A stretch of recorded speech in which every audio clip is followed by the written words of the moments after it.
Hey there, you're listening to You Still Going On About That with Rob Israel and Joseph K. You can find us anywhere you could download podcasts. You could also find us on Instagram, Twitter, and Facebook at YSGOAT. Thanks for listening. I'm Rob Israel. I'm Joseph K. And you still going on about that? All right, Joseph. It is Wednesday, August 18th. We're doing this now. I mean, it makes sense. We're here. We're doing it now. You ever see someone say something stupid, like they'll bring up like Eddie Murphy's like Raw, something like that, or Blazing Saddles. I mean, we talked about this before. Yeah. And they'll say something like, "You can't do these jokes now." Like, no, you can't, because it was done then. Right. Yes. You can't do it now. It was done already. Lots of things don't like typewriter jokes or wagon wheel jokes. You know, they don't go over well anymore because people don't use typewriters. That happened then. It's covered wagons anymore. Yeah. So since we're actually going to be going into the future soon as we progress. Yes. And we'll be actually into Thursday, August 19th. Absolutely. We do 2 days. No one else does this in podcast land, right? No. I think we're the only one. I don't know. I don't even know what a podcast is. So thank you if you're here listening. Yes. Subscribe, I guess. Join us. Leave a review, even a bad one. Yeah. Take your time, write a novel, haiku even, or something. Something clever. Tell us like we suck. Like, tell us why. Don't just say you suck. Right. I hear that all the time. No, that's bullshit. Anyone on the street could say that. Hey, you suck. No. I need a reason. Mm-hmm. I want to, and don't, make sure. I want notes. I want specific episodes, specific citations, timestamps. Call us out, where we made mistakes. We make lots of them, Yeah. But the only way you'll know we made mistakes is if you're listening to us, right? That's how it works. You could even start your own podcast simply reviewing this podcast and pointing out all the mistakes. That would be great. That's the thing I always wanted, was to just. I will be your first subscriber. I promise. And the joke would be is that podcast would do better. It would, it'd be like lights out. It has actual Patreon members, right? They have ads. Yeah, they get all the gifts from the studios. Oh, geez, yeah. I'll tell you, we don't. I won't just say if I don't like something, I'll say it, and it's probably a detriment to getting those gifts. Yeah, I'll watch things. I'll see people and they're like, "Oh, I got a care package from Marvel," and I'm just like, "Fuck you!" Yeah, in your care. What the? I got a cease and desist letter. Oh, I get it. I got a cease and desist letter. I got a summons. What the fuck? You getting free tchotchkes and shit? Yeah. Gee, now I know why you think everything's great. Oh, really? Was episode 1 good? Was it really? Right. As you're wearing your Darth Maul hoodie that you got, that just had all the. I always say, whenever a movie comes out, I refuse to ever look at the early reviews, because those usually are just I can't say they're being paid off, but they're definitely they like getting all the free shit and going to the early screenings. And there's usually a price for that, and that you don't see anything bad about it. Right. Yeah, that is true. Really bad. They got to feel guilty about it to some extent. Somewhere out there's a guy who wrote a glowing review of Cosmic Sin. And he probably. I don't think anyone even watched that movie except you. And he didn't even finish it. He's probably sitting at home waiting for the next, early release copy to come his way. But people are like, I don't know, man. Did I ever tell you about the movie? You ever seen the movie Barb and Star? No. Go to Vista Del Mar. Barb and Star? It's a comedy that has Kristen Wiig in it.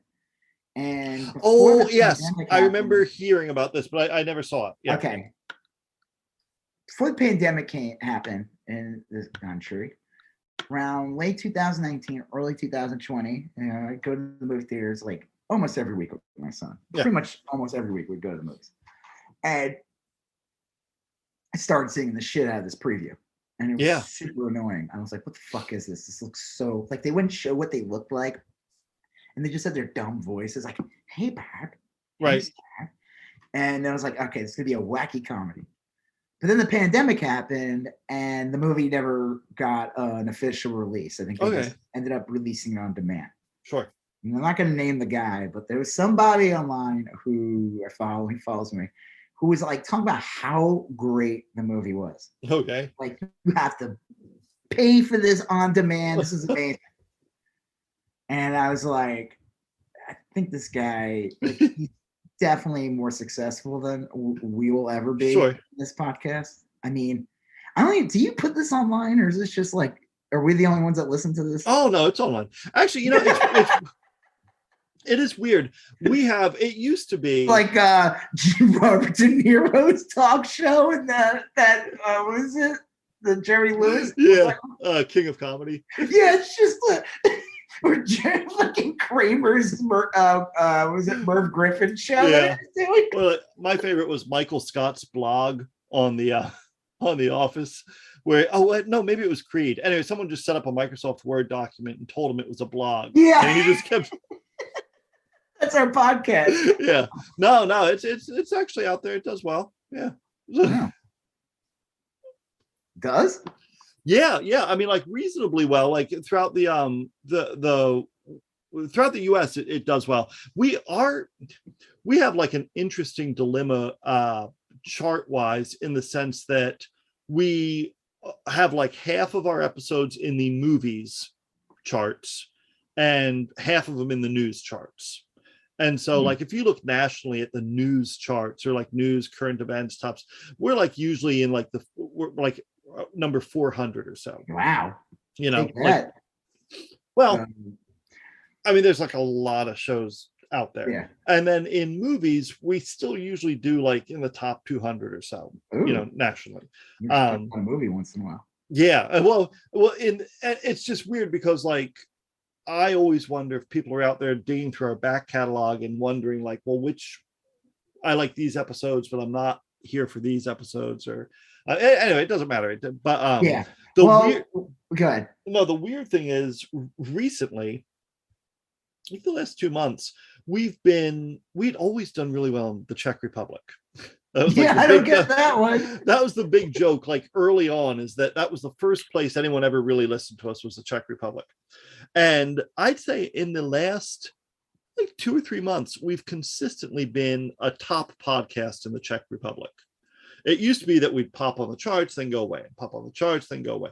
But we're like routinely doing really well in the Czech Republic, like very well, like in the top 20 or so. Which, that's amazing. It's just weird. Yeah. I mean, I'm glad, but send us gifts, Czech Republic. Yeah.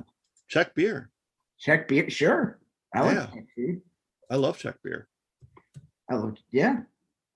Oh yeah, there's a really good one that I had years ago. Czech beer. Like I think there's one called like Pilsner Urkel or something. Urkel? Yeah, like the little nerd.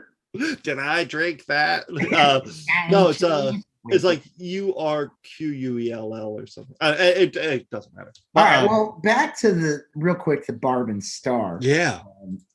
So this guy talked it up and said it was amazing, and I'm like, all right, this guy's on take. Right.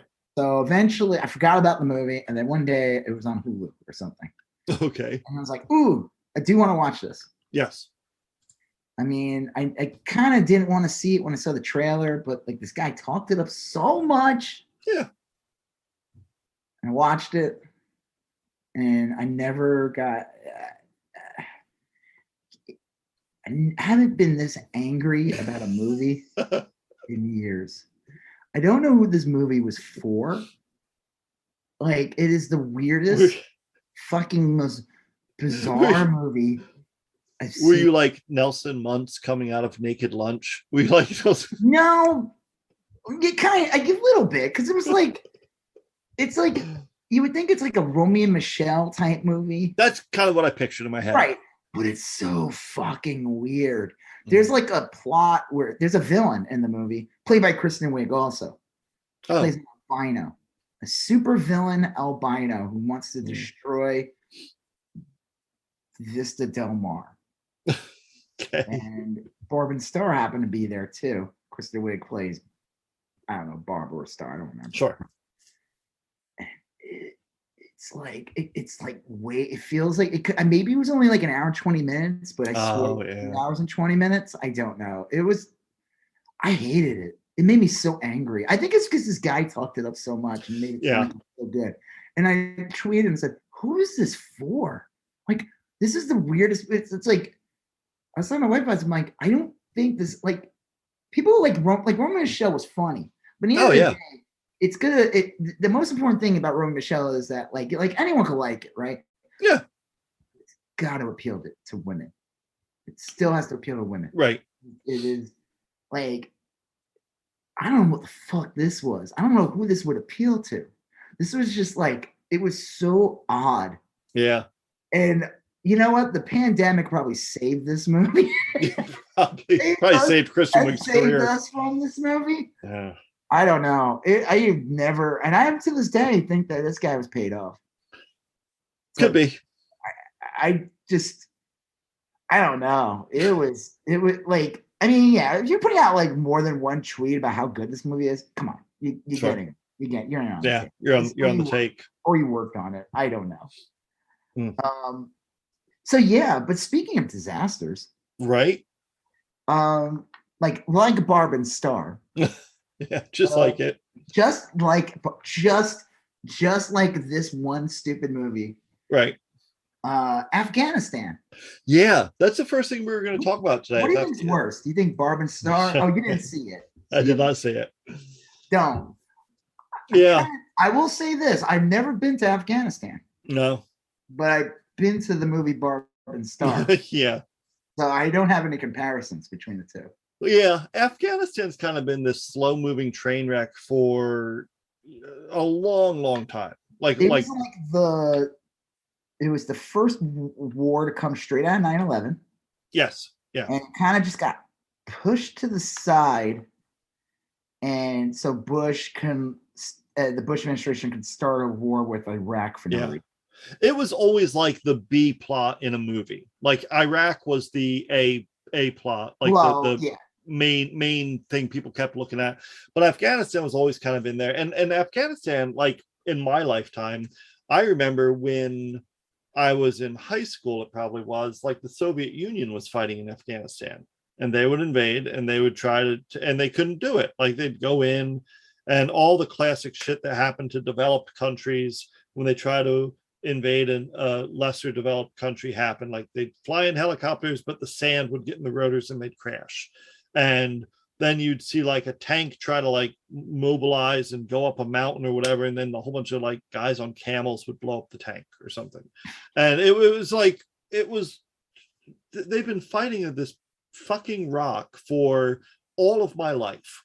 The entirety of my super long life, people have been fighting and dying in Afghanistan. And it's awful. And again, like this is not like my area of expertise. I don't know Afghanistan super well, but I know enough to know that Barb and Star. Well, they've been fighting over this fucking place for a long time. And a guy I went to high school with died over there. It was terrible. This is Iraq. Iraq. This is Afghanistan in a nutshell. My friend William, who I went to high school with and had a lot of good times with, after high school, he joined the Army. He was a mechanic. He just worked on Jeeps and stuff like that. And he's a really good guy. And out of the blue, I reached out to him on Facebook. He said, I'm coming back to the US in a couple of months. I'm going to be in Miami, drive over and meet me. We'll have lunch. And I was so happy. And then fucking like 3 months later, I'm reading his daughters on his Facebook page. My dad died. Like, it was like a So he was there like because I mean, I don't think started in 2001, but Facebook's not until 2007, really. So he was there for like that many. Oh no, I got the impression that he joined the military later and then probably did a whole bunch of stuff, and he just happened to be stationed in Afghanistan. He was on a base, he was a mechanic or something like that, or a medic. He was a medic, and it just like he got killed in this non-combat related accident over there. Just an accident.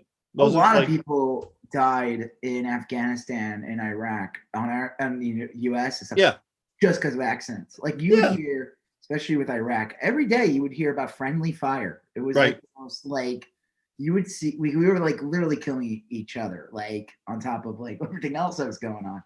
But I heard stories about like the whole thing about Afghanistan was like it could have been avoided. Supposedly the Bush administration, like they were going to give up. They were going to give up Osama bin Laden. Yeah. Supposedly. And Bush was like, no, we don't negotiate with terrorists. And they just turned it into a war. And, there was a lot of stuff involved. There was pipelines. This wasn't just like we're going to war to stop the incoming threat of Afghanistan. It was like, because it wasn't Afghanistan that did 9/11. It wasn't Iraq that did 9/11. No. It was a terrorist group.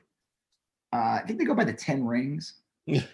Well, it was that Osama bin Laden they thought was hiding in Tora Bora, which was in Afghanistan, right? And supposedly they were gonna give him up, and no, the American people demand theatrics, and we're gonna turn this into a basically a never-ending war. And there was like a lot of stuff. Like we put in like a fake president, that guy who was there for years. Guy was like a freaking CIA agent or something. Yeah. Well, then they started the war in Iraq, and you hear how bad Iraq was, but like Afghanistan was still going on for decades, like forever. And it was weird. It was like when Obama became president, then Afghanistan became like, it was almost like he was like, well, we want to wind down Iraq, but we got this thing going on. And it like, I'm not saying it escalated on Obama, but it just felt like you started hearing about Afghanistan again. I don't even know what would winning in Afghanistan look like. No, I have no idea what that even is. I mean, it just gets to the point where it's like, you would say, yeah, we've been at war for like 20 years, but it's like, is it a war? I mean, like, we're occupying it, and I don't know. Theoretically, I mean, like I think the idea was that we would help the people of Afghanistan, fight off bad actors and build up their government, and then we would kind of teach them how bureaucracy works and how shared governance works, or federal, whatever we were trying to teach them. And we didn't do any of that. Nothing. And I'm not even convinced they wanted it, or it seems like you I don't know. It's just a mess. And fucking grift to think about it. Like the joke is they say like, oh, we don't ever win wars anymore. Like we don't win wars. We stay there and then we like lose. No, we win, and that we win wars, but there's companies and corporations that win wars. Well, Lockheed Martin, Halliburton, they won the war. Dick Cheney's family won the war. That's true. I mean, but with this thing here, Trump signed an agreement, and Pompeo signed an agreement with the Taliban. Yep. And fucking stupid Mike Pompeo's over there hamming it up with the Taliban, taking pictures with them and everything. And then Trump is like, we're going to be out of there by May. And he signed the papers, and then he left. He didn't include Biden. Biden wasn't included in any of the transition. And then he left that in Biden's lap. And they, on top of it, the Trump administration, like Pompeo, Trump administration, freed 5,000 to 7,000 Taliban members. Right. One of them having to be now one of the leaders, or the leader of the group, like the main. And it's like, so everyone's like, the right wing is having a field day and attacking Biden for basically ending the conflict, right? Right. and or just ending it. It's like it was always going to get ended at some point, you know. Well, this Biden just basically, for whether you like it or don't, Biden just followed through on Trump's plan. Frankly, I mean, that's kind of what happened. And I mean, like, again, this is just kind of my ignorance of the little nuances of it, but like, I'm not even that super opposed to Trump's plan. Like, we should probably eventually get out of Afghanistan. Trump's plan was Obama's plan too. Yeah, Like we right. supposedly left Iraq under Yeah, Obama. right. Like But this was all going to happen at some point. Trump was only president for 4 years, so yeah, like, and he spent 3 of them golfing. he So spent 3 of them golfing and complaining about that. 3 million illegals voted. God, he was such a whiny little kid. Yeah, like he's the worst. And he had Jared and Mike Pompeo handle everything, and they were probably just figuring out how to make as much money as possible. But like, as much as I don't know about Afghanistan, I do know a few things. And one is I don't want to go fight over there. I'm not going to pick up a gun and go fight in Afghanistan. Yeah. And two, I don't want in 8 years my kid to go fight over in Afghanistan. The fuck if I want training that. her to be a weapon, dude. They're gonna be looking for her. They're gonna be recruiting her. My life is a weapon. Nick Fury's gonna show up one day. Yeah, putting together a team. You need to join me. Don't worry, I'll cool costume. I don't want, I can deal with this. I don't want my kid fighting over there. And I don't know if I want to pay a bunch of money to buy bullets and helicopters to go park over there. That you have no control over, but yeah. I know. I love it's like all these like, I don't want any of those things. The funny thing is like, and we'll get into this when we talk about the vaccine and stuff, but the funny thing about like all these people complaining, like, you tell me my tax dollars go to the vaccine and stuff like that. It's like, well, finally our tax dollars are going towards something that benefits people, right? As opposed to like, bullets and bombs. Now I will say we should like they knew we were leaving. Like, why is everyone freaking out now? Like, this should have been like, hey, if you want, they should have said at some point, look, you want out of Afghanistan, we'll hook you up. If you got a place to go, we'll fly you there. If you worked with the US, then we can bring you over to the US. There's not like a ton of people over there. I mean, like, I know England took like 20,000 of them today. Taking people. Yeah. What's fucked up is like, well, it's not fucked up. It's really funny. So Trump was like a month ago at one of his rallies was talking about Afghanistan, right? About leaving and everything like that. And all the stuff that the language of Republicans now they're scrubbing it. Yeah. They're scrubbing it because they want to attack Biden. It's like, dude, Biden's just doing what Trump was going to do. Yeah, the RNC took down all the pages they had of Pompeo over there chumming it up with the Taliban and stuff. They're trash people. They're the ones that got us in there too, And then people could be like, oh, Biden got us in there too. Biden was a fucking senator. Biden was a senator. Hillary Clinton was a fucking senator. George W. Bush was the goddamn president, and Dick Cheney was the vice president. Yeah, they were the ones that put us there. There's look, we've said. I mean, we've been in Afghanistan for a long time. 20 years, because September 11th is in like a few weeks. That's 20 years ago. That includes Bush, and it includes Obama for 8 years, and it includes Trump for 4, and it includes Biden for coming up on a year. So there's a lot of blame to go around.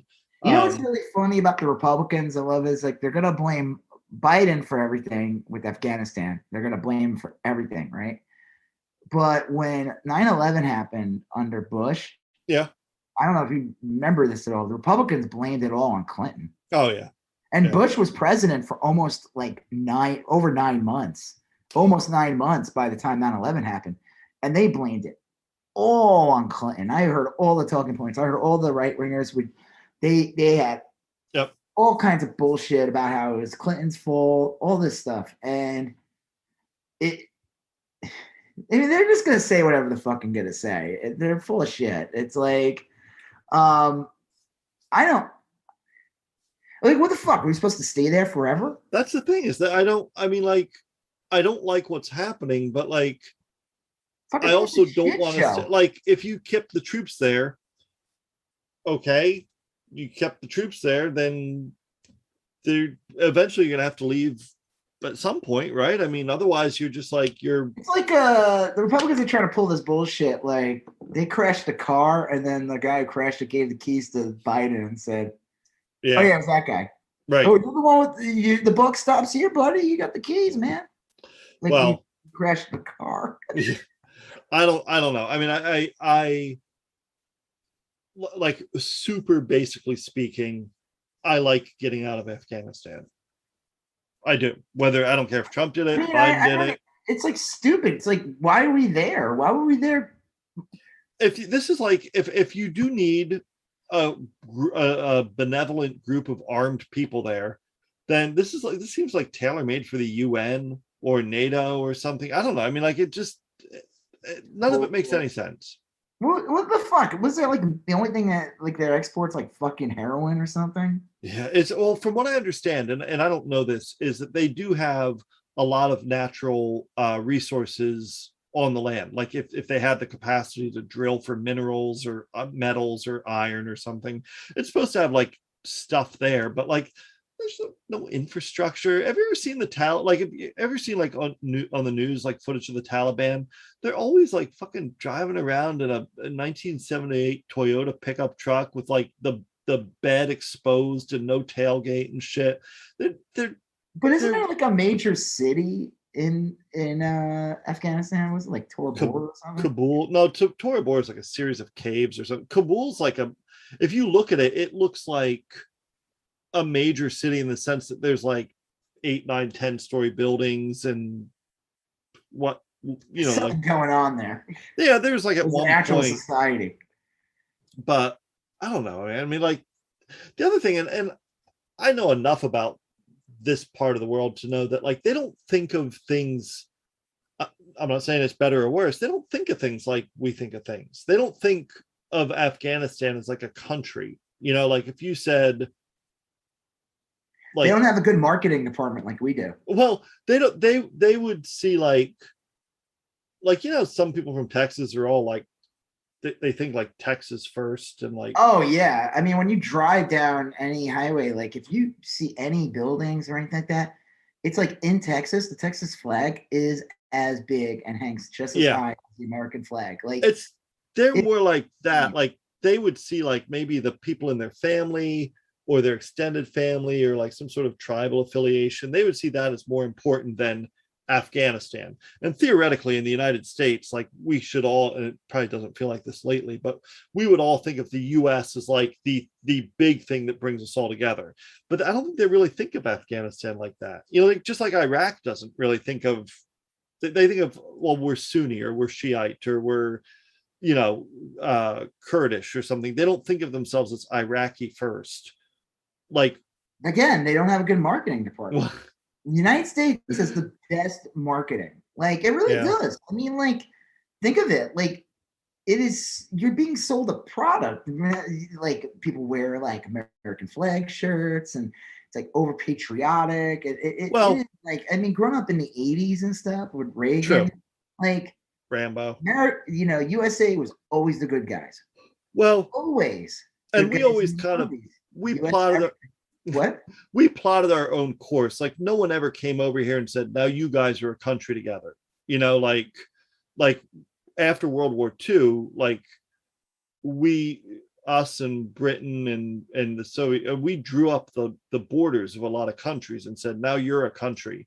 And you know what I mean? Like exactly. They're like, wait a minute, we hate the people over there. Why we're not all in the same country, but that's how like the Balkans got all fucked up. And that's how, like, if you look at like Africa, like a lot of that was just drawn up by the British and the French and the Portuguese. They arbitrarily drew shit up and said, now you're a country. Yeah, it's like having it's like imagine if like a bunch of people just came there and just redrew up the maps. Yeah. And now it's like,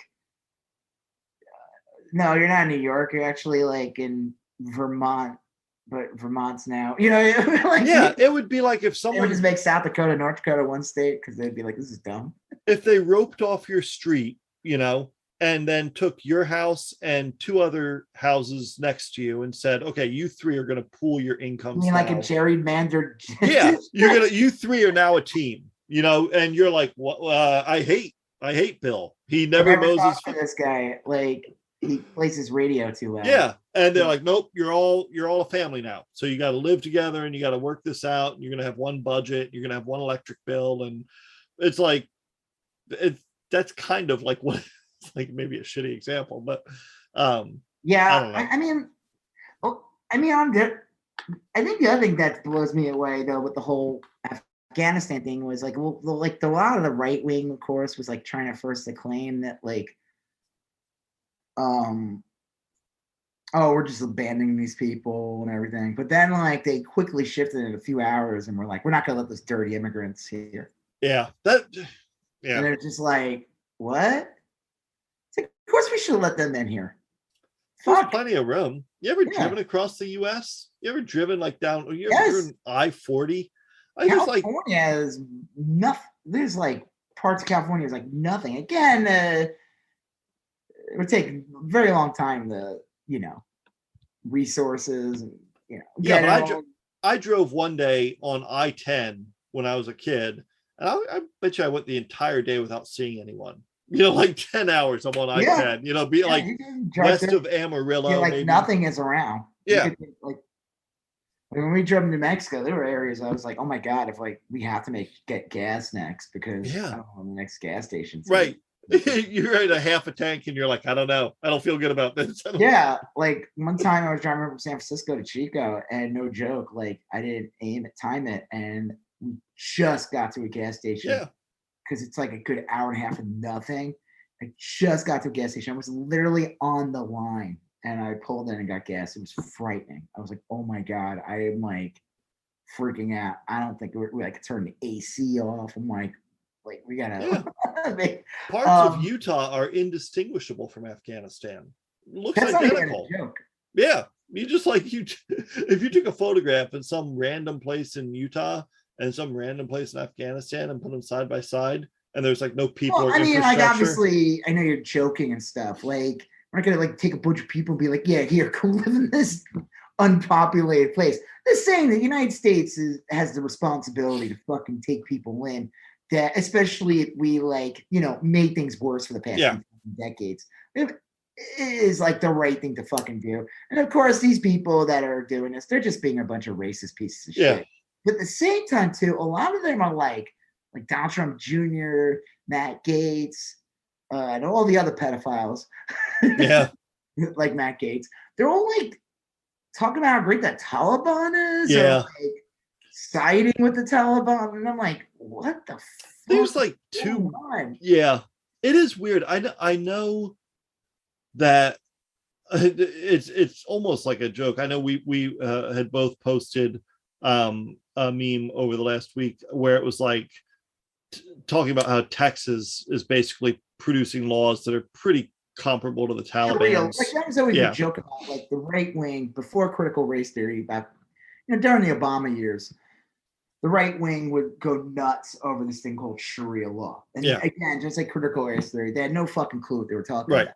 But the joke is that a lot of these like Christian fundamentalists would probably realize they were way more aligned with Sharia law than they would like to admit. Yeah. Yeah. I mean, Sharia law is basically like a pretty conservative Christian. You swap out Allah for God or whatever, and you basically got identical things, Yeah. Find that meme. Well, they're super aligned with the Taliban socially, but also like the Taliban, like geopolitically, they probably do benefit like Russia, and that probably makes Donald Jr. happy. Oh, they all use the same talking points. Yeah. The guy from the Taliban was complaining about the freedom on Facebook, and I'm like, what the fuck? Wait. Why is the guy from the Taliban using the same things like Putin? Yeah. So. Yeah, it's super weird. We live in like really bizarre times, and it's like, these guys who claim they're like patriotic, they're not. I mean, the fucking like Matt Gaetz was like rooting on the Taliban. I mean, like, what? Well, Lauren Kubert was too. Lauren Boebert. What did she say? She said something. She was like, the Taliban's the only one making the country great again or something. Back better. Yeah. And they were like, dude, you voted against the infrastructure bill. She voted against that, and she also voted to help. She was one of 16 votes against helping our allies over there, like bringing the translators back to the US or something. Yeah, so, fuck her. Like, she could go fuck off. She's a garbage human. She is like, they're just trash. Like, you got like actual seditionist enemy villains. Oh yeah, the fucking Congress. Like, this isn't like just like, oh, you know, she's the AOC of the no, she's not. No. AOC isn't plotting against the like our fucking democracy. Right. Like, trying to like get like benefits to people in the Bronx. Yeah. and the rest of the country. And the Green New Deal, which benefits everyone. Boebert is like a seditionist pig dog. Yeah, she's like, it's just gonna make, I don't know. And then I mean, before we wrap up, yeah, to, you know, more fun things. It's like that one guy, man. You know, I tweeted this thing the other day, and this guy, he's so stupid. This guy, I don't think I have it. Let me see if I can find it. Yeah. I said, look at this man. He became a world-renowned painter in his 60s. This man proves you can become anything at any age. What's stopping you from being successful? Never stop the hustle. And it's George W. Bush painting. Yeah. He's like a famous painter. Did he do anything? What does he do? Like, was he known for anything before he became a painter? He was one of the architects of the original U.S. involvement in Afghanistan. Yeah. Oh, wait. His artwork his artwork, I think, is valuable in the sense that Gacy's artwork is valuable. George W. Bush is a literal definition of reverse Hitler. Like, if Hitler got to enjoy his twilight years as a painter, yeah, after doing everything, but not, you know, yeah, like it's like the equivalent of getting like a Pogo the Clown for painting, right? John Wayne Gacy, that Pogo the Clown. Yeah. People wear like that shirt. If you wear or a collect the books and the artwork of George W. Bush, yeah, it's like, did Mangala make art? Right, like, I'm sure. You know, like, yeah, Pogo. You might as well just buy some Pogo the Clown stuff. Listen to Gary Glitter. You know, yeah. Oh, Charles. You know, you like Charles Manson stuff. It's like I would say it's definitely the equivalent. You know, yeah. That man dodged everything in life. Like, he, you know, when in the end of his including that shoe in Iran. I remember that. I remember watching that live on TV, and I was like, this man has dodged everything in life. Everything. He was like smirking as the shoe was getting thrown at him. And he times. Shoe never landed. I'm like, this just, imagine if that shoe connected. First of all, he would have been killed. He was supposedly beaten and in prison for years or whatever. Right. He probably would have been killed if he had actually connected. I wish they'd bring him back and let him, you know, let him have another shot, you know? How about I you instead? Yeah. Oh. Like, fuck this guy. Like, this guy, like I said, I remember that. I was like, it was like towards the end of his presidency. He's gonna be this reporter or whatever threw his shoe at him, both shoes. And I was like, this motherfucker dodges everything. He dodged any responsibility. I will say this: the one thing, the only smart thing this man ever did in life was he shut the fuck up during the Obama years. Yeah. He shut the fuck up, and he never said anything. And he's kind of like become this like, you know, he's a Republican, but he tries to act like just like a common, like just a very broad, like, I was a president once, and you know. Yeah, I'm not saying that I agree or disagree with it, or that I think it's a good or bad thing, but he has mastered the post-presidency chill out. You know, he really has. Yeah, like he doesn't do like other past presidents where they like become ambassadors. Nope. He clears brush, paints, makes appearances on Ellen, hangs out with Ellen at the bar. Yeah. Basically, that's it. And like, if he does take a Forces will- stand, if he does take a stand on something, it's something like universally popular. Like, I remember Yeah, yeah, it's like real basic shit. Like the most political thing he did was kill his brothers. Like he showed up at like when his brother was trying to run for president and failed yeah, in the primaries.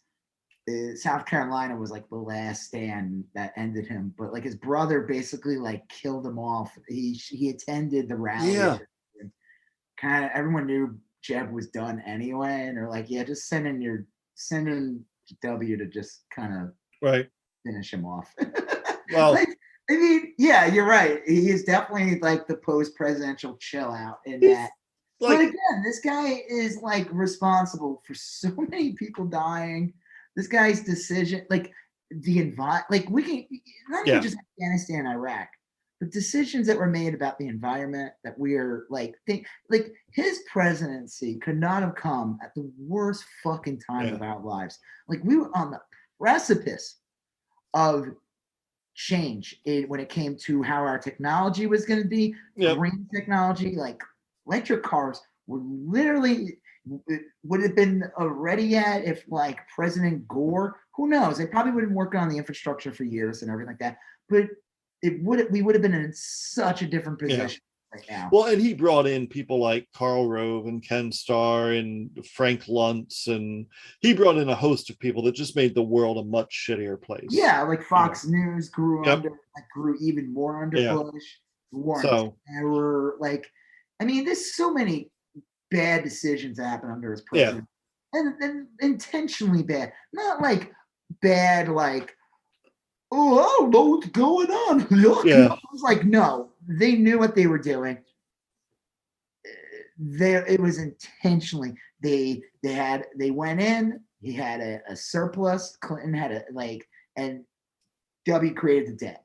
You Yeah. know, like we actually had like a surplus or supposedly under Clinton for the Yeah. first time in like Ever. Yeah. and yeah, and one of the first things the Bush administration did is they put in this insane tax cut. We all got like $300 or something like that, Yeah. and I remember like being like, oh yeah, that's cool. I guess we're getting bought out because they stole the election in 2000. Yeah. But like so much bad shit. And again, 9/11 happened under a Democratic president. Yeah. The right wing would demand the death of the Democratic president.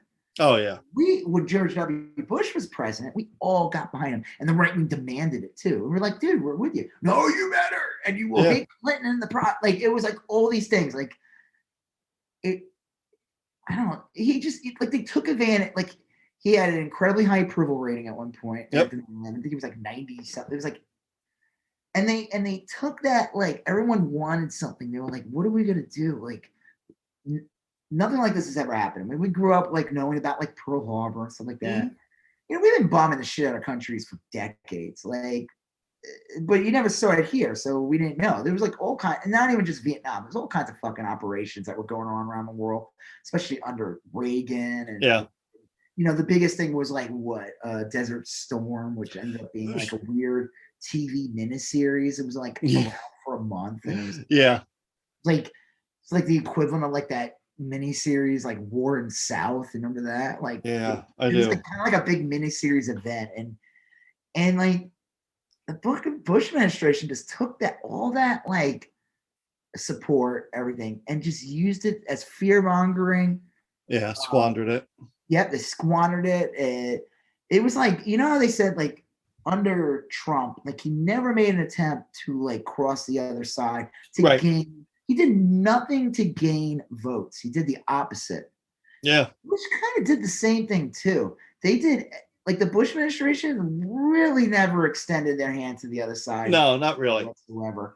I mean, they were too busy like running on an anti-gay marriage campaign. They were busy like putting conversion therapy into areas. There's a lot of fucked up things. And like I said, the environment, like For sure. we are so fucked because of the Bush administration. Like the environment is like, I don't think like our opportunity was 20 years ago and it was completely squandered under him. So like the whole thing with Afghanistan, I know this is going on to him, but the thing about Afghanistan, it's like the joke is like someone was posting the Spider-Man meme where it was like Trump and Biden pointing fingers at each other Yeah. while like Bush is like sitting in the background painting that. Like fingers should like this motherfucker should get all the blame. Yeah. All the fucking blame. Like you think he said something recently about the Afghanistan people or something? He did come out with a quote and he said it was like a shame the way we were leaving or something like that. I don't know. I mean, I don't think anybody needs to hear from George W. Bush about anything related to this. I tweeted it. I reposted it or tweeted it. Said, "Shut the fuck up and sit down." Like, right. This isn't. You have like go back to painting. That's why. Oh, so like I posted that on my Instagram, like in my stories. Yeah. And the guy wrote something like, "Oh yeah, cool story, bro. The guy's a war criminal." And I wrote, "Yeah, I know. It's a joke." Yeah. Like, well, haha. Because everyone forgot how horrible he was. Yeah. What are you gonna say? No, yeah. Some people are just still real raw about the whole thing. You know, I mean, rightfully so, but like it was obviously clearly a joke. He probably should have picked up on that. I was like trying to explain that person. I'm like, you do realize it's a joke, right? I mean, like, I'm making a joke about this man who's a world-renowned painter. We don't know what he did before.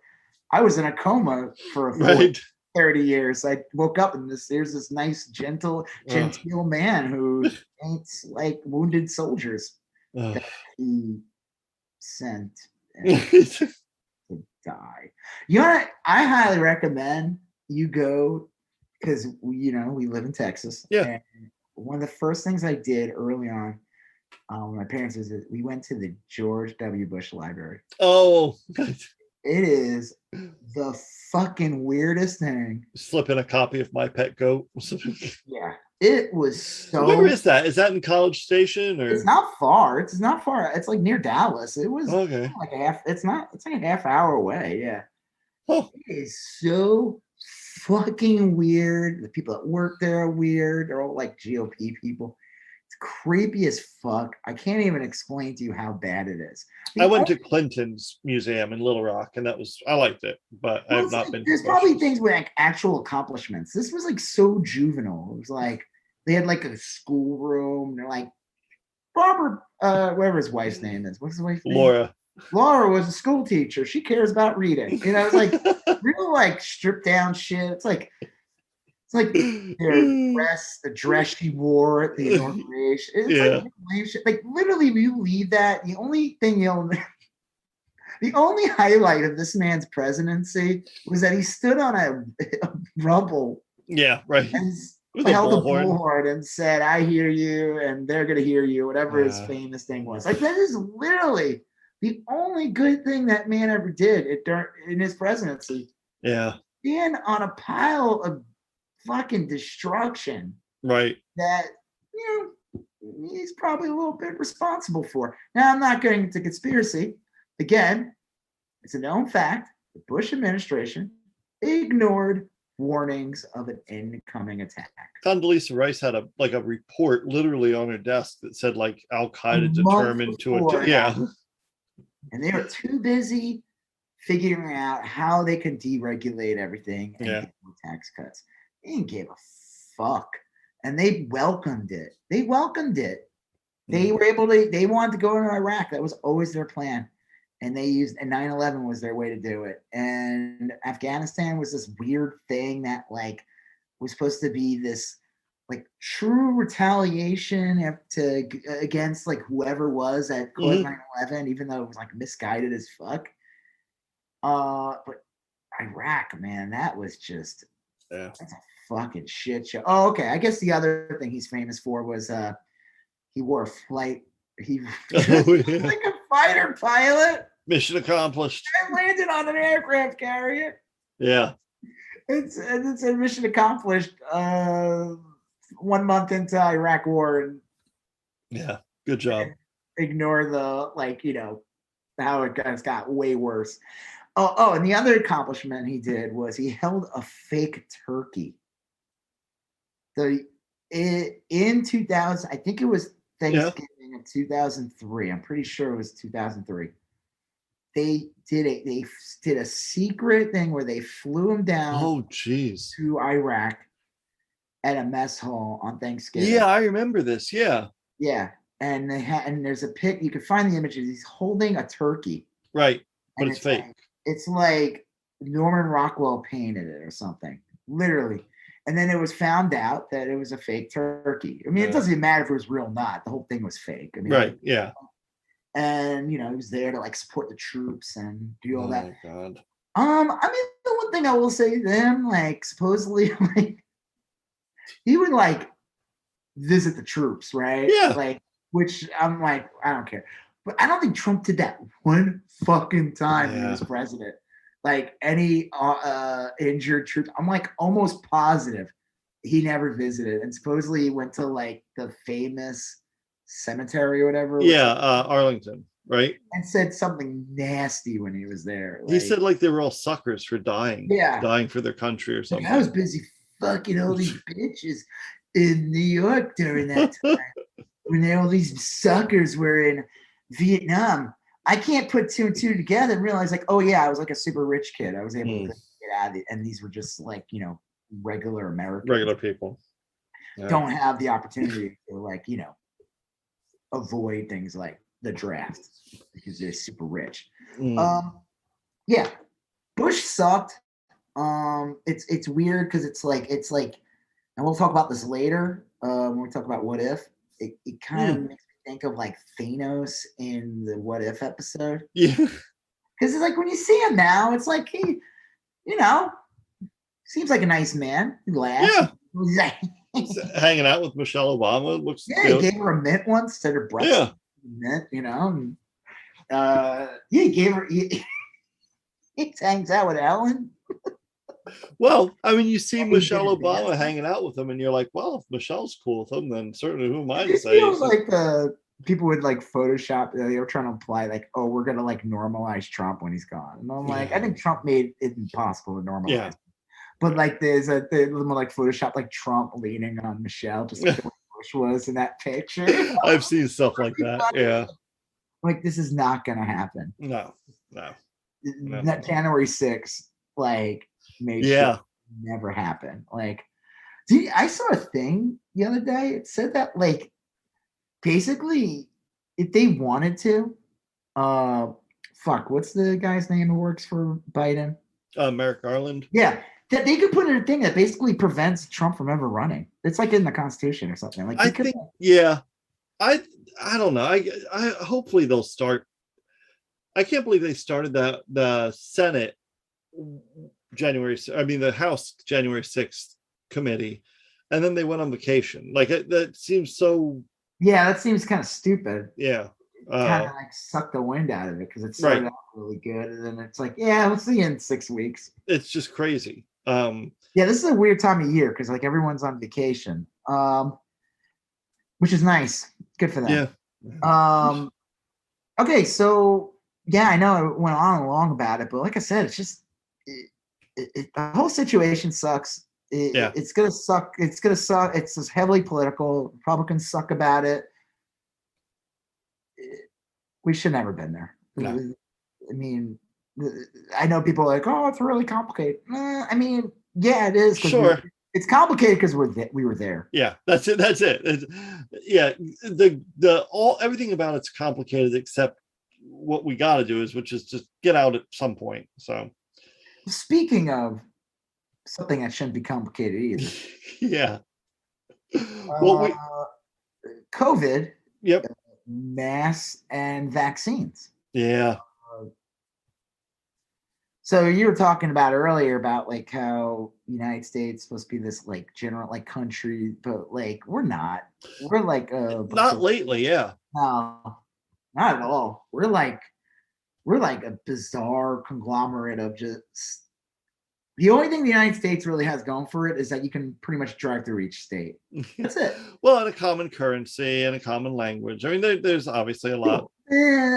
Stress on the language. I don't mean like, oh, some people speak Spanish. I mean like it's more like tone and like.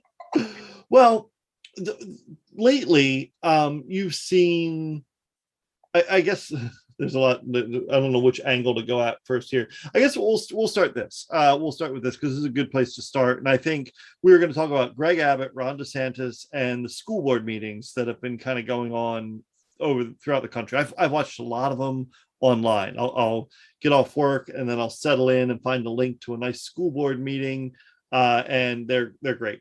So what happened recently is that Greg Abbott got coronavirus, right?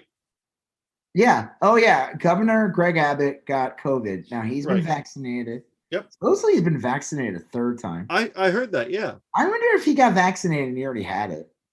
That's possible. Yeah. I don't know. He was tested supposedly every day. He gets tested every day, which is nice. You know, that's nice for him. Hey, yeah. Good for him.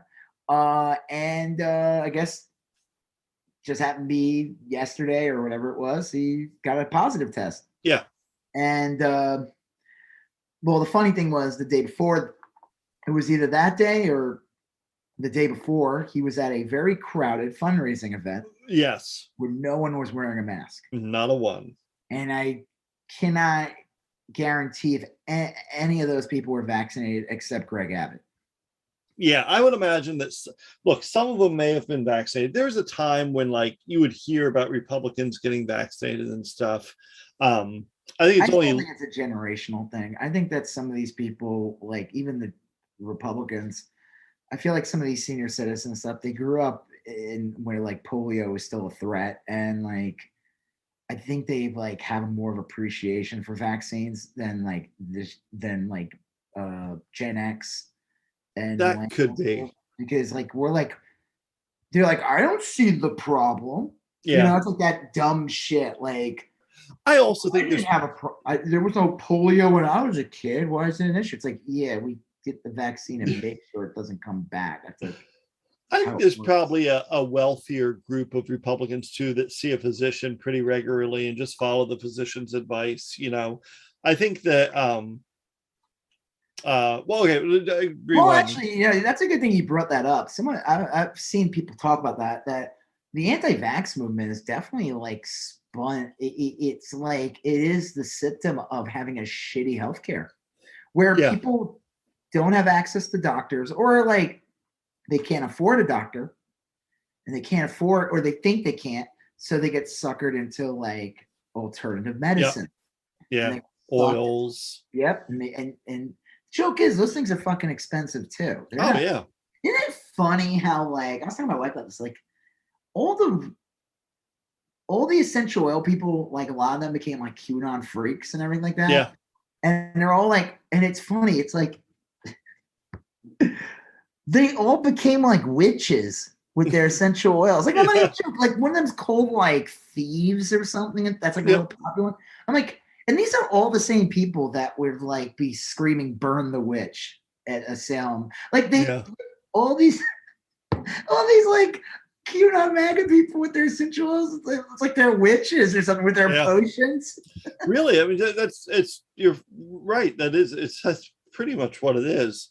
But they like be burning themselves at the witches. I think that Greg Abbott got, and like in some ways it's hilarious because Greg Abbott got COVID, but in other ways it's very concerning because this guy has probably been vaccinated multiple times and has access to great health care, and if it could happen to him, then what does that say about what could happen to me? Other problem about Greg Abbott, the major problem, is that Greg Abbott has done everything he can to make sure that public schools and any federal buildings, any building, Texas state buildings, can't mandate masks. Right. And you can't like, and did a really bad job of like communicating how important the vaccine is for people. And Greg Abbott, even when he put out this little press video, whatever, telling everybody how he's fine, everything, he doesn't like, you think he would use the opportunity to say, listen, I am doing good because I was vaccinated.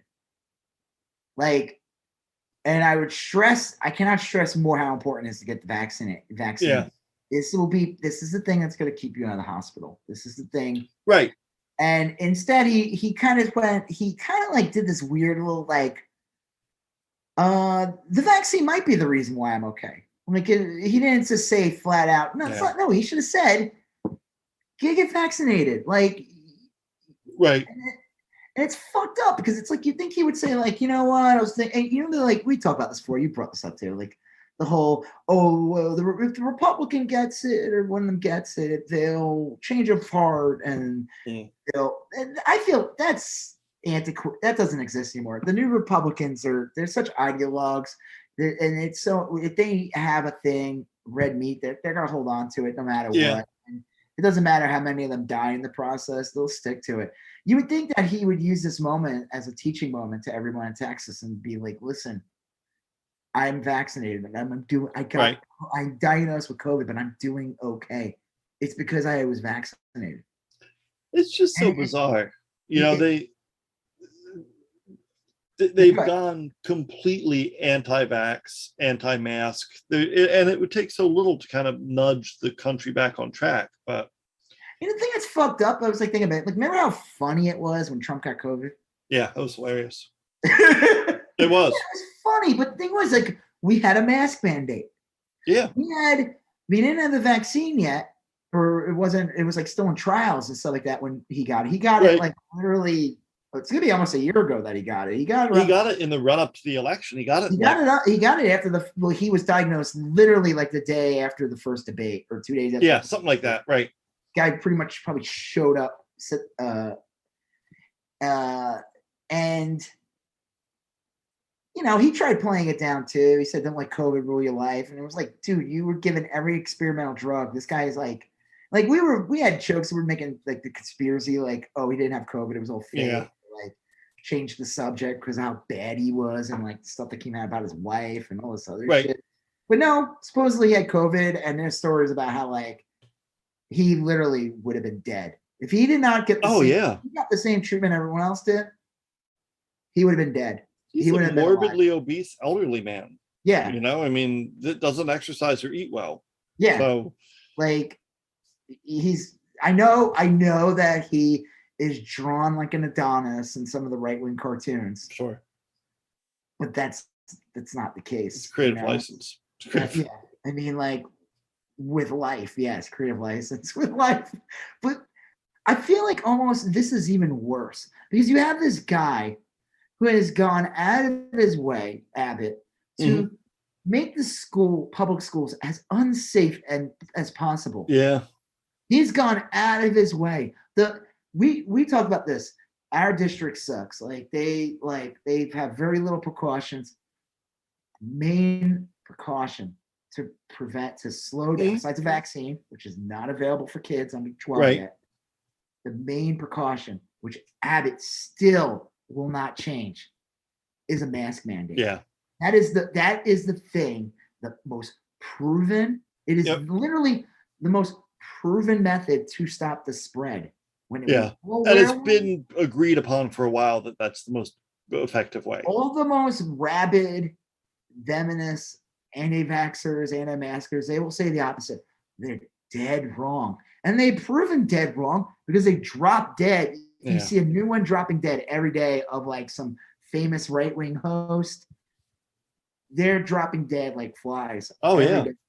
Abbott's getting, not just is Abbott doing all this, but he's also being given a very expensive medicine that they're giving it to him, which is weird. Like, why are they giving it to him? Well, they give it to him because it's like early on, and it's like if he does get any symptoms, they should fix him up. Yeah. Okay. You won't feel shit. And it's all paid for by your tax dollars. Yeah. This man has denied the Medicaid expansion in the Affordable Care Act for Texas. He has made sure that healthcare is harder to get in Texas. Yep. It's harder to vote. He is making sure it's harder to vote. He's doing everything he can to basically lower the quality of life for everyone in Texas. He just is. Yeah, there's some people who will say the opposite, but I'm sorry. Reality he is literally hurting his constituents to benefit the few. And by few, I mean the rich. Yeah, yeah. Again, I think it's worse than when Trump got COVID.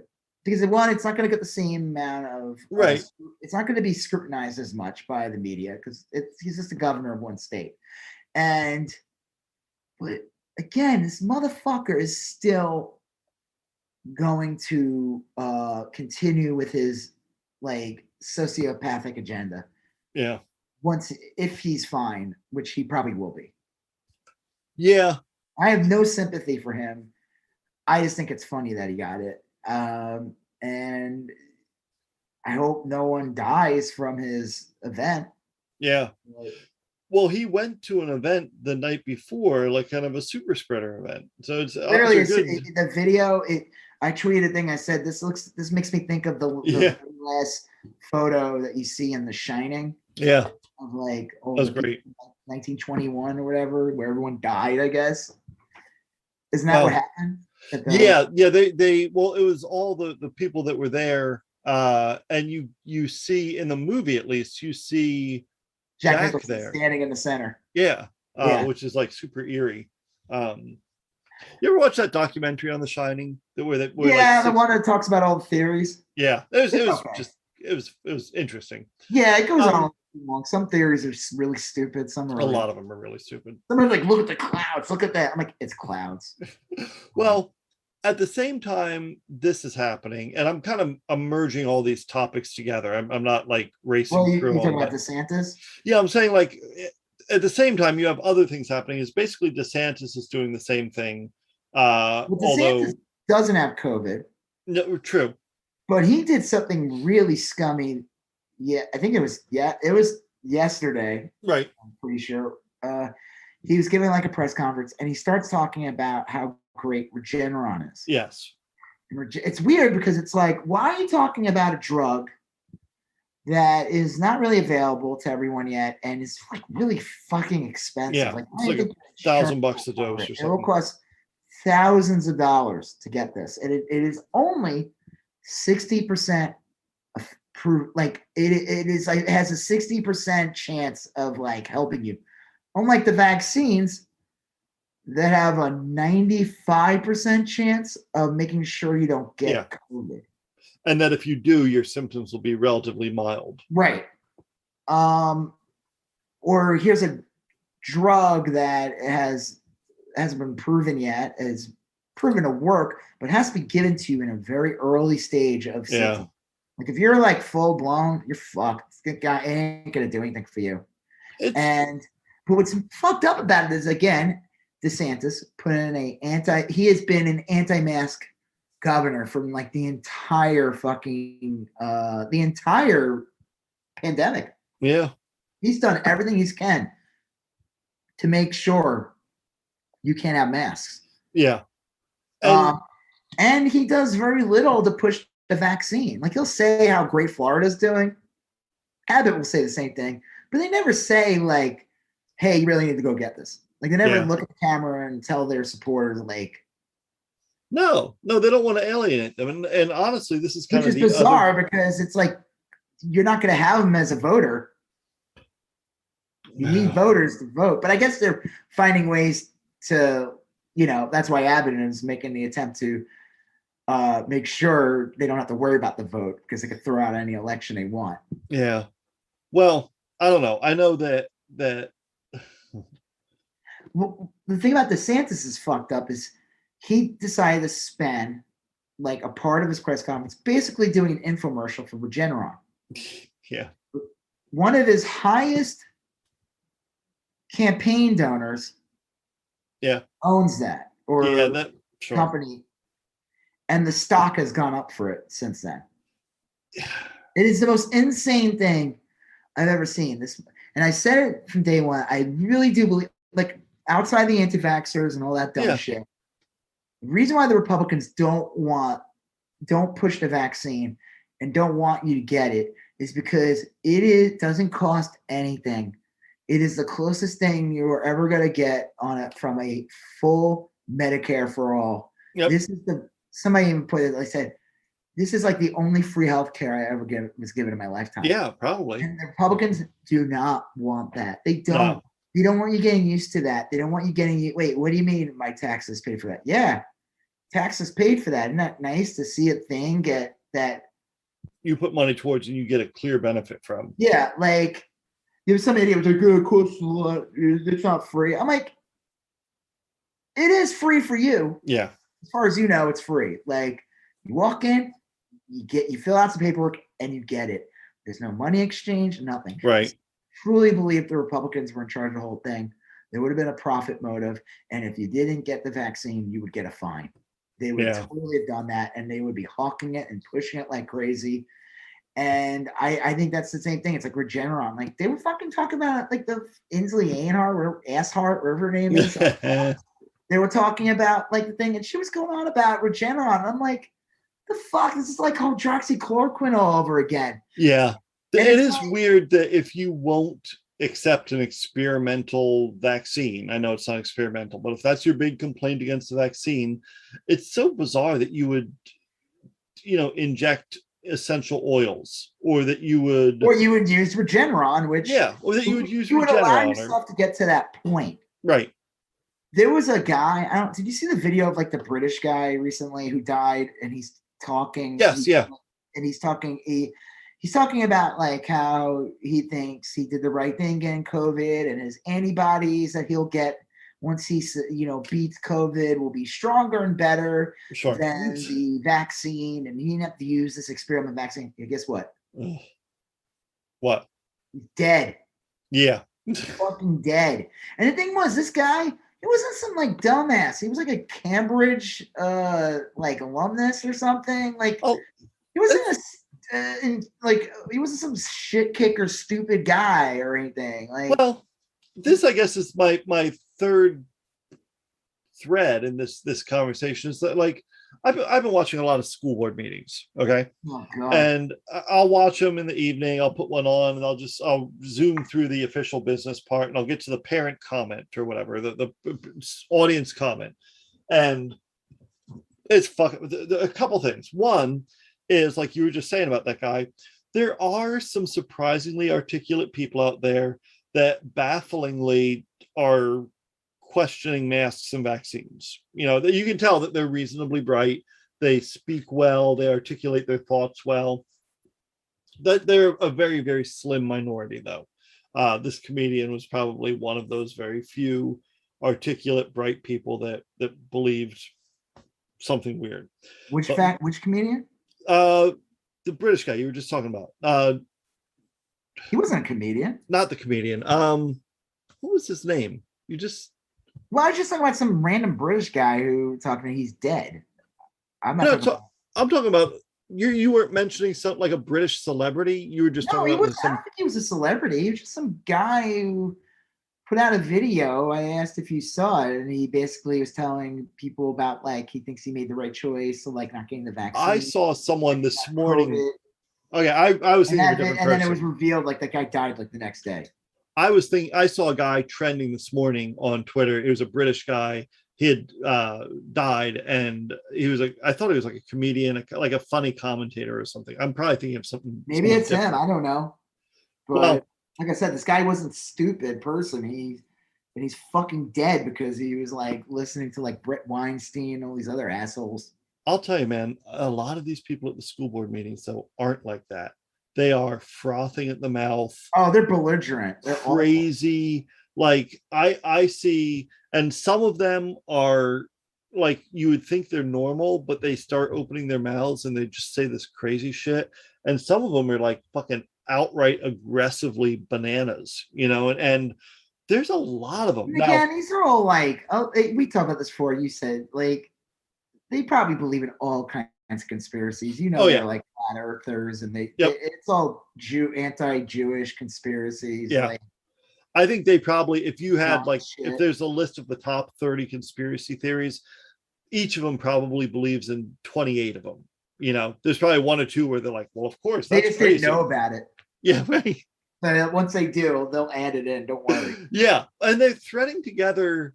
I think we've talked about this. I can't remember if we talked about it on the show or not, but remember that book? Have I talked about that book, Foucault's Pendulum by Umberto Eco? Yeah, they're just like manufacturing this bizarre, convoluted conspiracy theory, and the more they add to it, the more it makes sense to them. It doesn't make any sense to any. It doesn't. They're fucking. It's like they're like in their own cult. It's weird. Like, and there's no logic. Everything's like a big weird circle. Like it's all circular.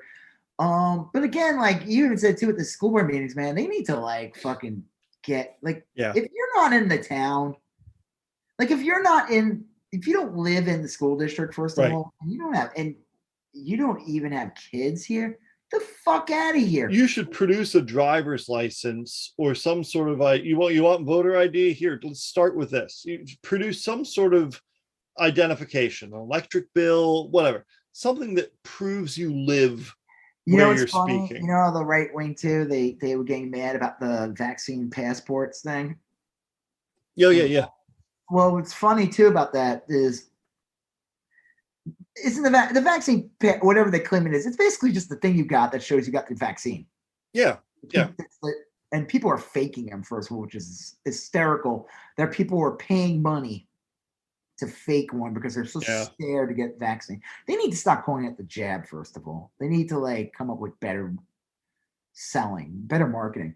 But some what was it like Charlie Kirk or whatever said something stupid like, "Oh, you guys are all signed now for like it's like voter ID." Right. Yeah. Right? You're all of a sudden you guys are gonna, and it's like, no, asshole. See, the difference between voter ID and this is that one, if you got the vaccine, you get this, doesn't cost anything because the vaccine doesn't cost anything. The voter ID is in the form of a poll tax. Yeah, it is. Yeah, that's what they want, a poll tax. That's what they're trying to create, so they can limit the vote that way. Because some people are gonna be like, I'm not gonna pay $50 for this or whatever. Yeah. Okay, sorry, go ahead. No, it's just these you should have to prove that you live in the area. Yeah. Period. In the district. Yeah. Like and district, like the fuck out of here. I could say like I guess in some ways, like I could see someone without having any kids still want to talk about the school because the school is a part of your community, your tax dollars pay for it. Like if you're talking about the school, like should the school hire 8 new teachers or whatever, I could see a concerned citizen going down there and saying, you know what, instead of that, you should put in a new air conditioner or whatever. Like I could see people without kids in the school having opinions about how the school is run simply because, wow, you guys listen to doo-wop anymore. Right. But some of the like that Kevin Witt, I think his name is, he's a true Texas patriot project guy, and he was the one who was a drag queen, and then he went on RuPaul's Drag Race. Oh, he did? Yeah, they tried out for it, and he was on some commercials for it, and then he decided he wasn't trans, he's a dude, and he just became like a hate monger. Yeah.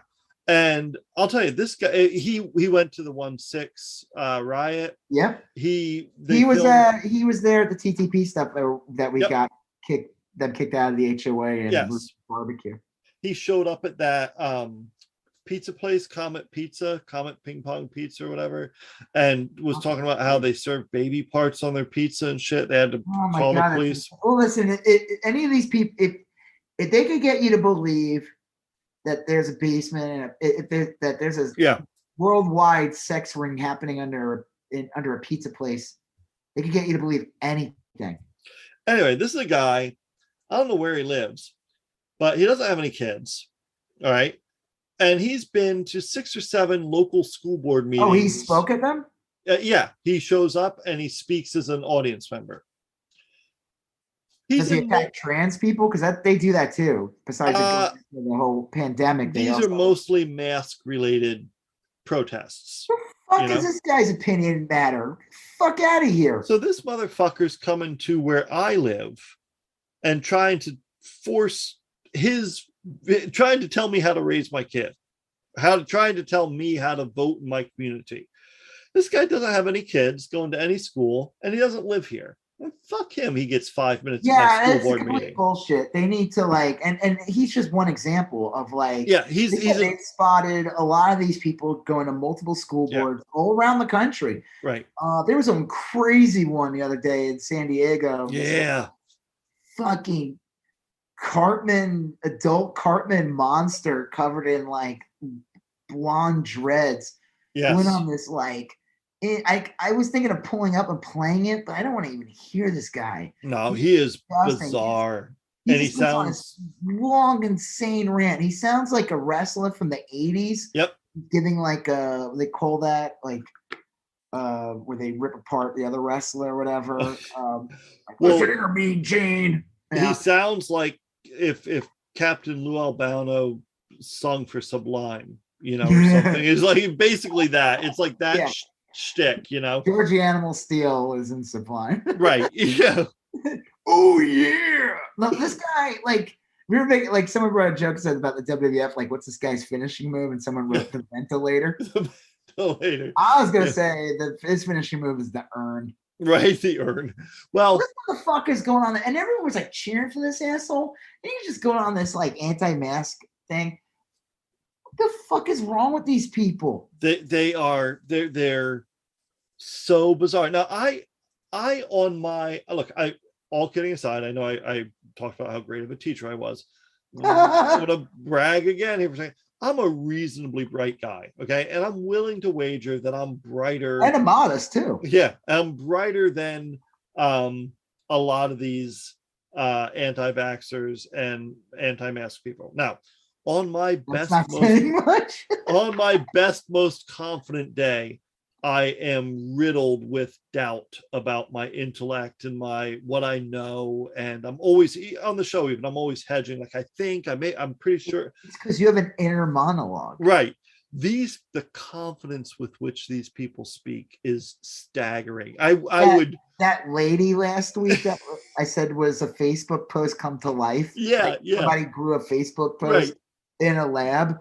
That woman was so confident in everything she said, and everything she said was completely wrong and insane. It's like literally, like they'll get up there and like everything that comes out of their mouths are wrong. They'll be like that woman. There never was.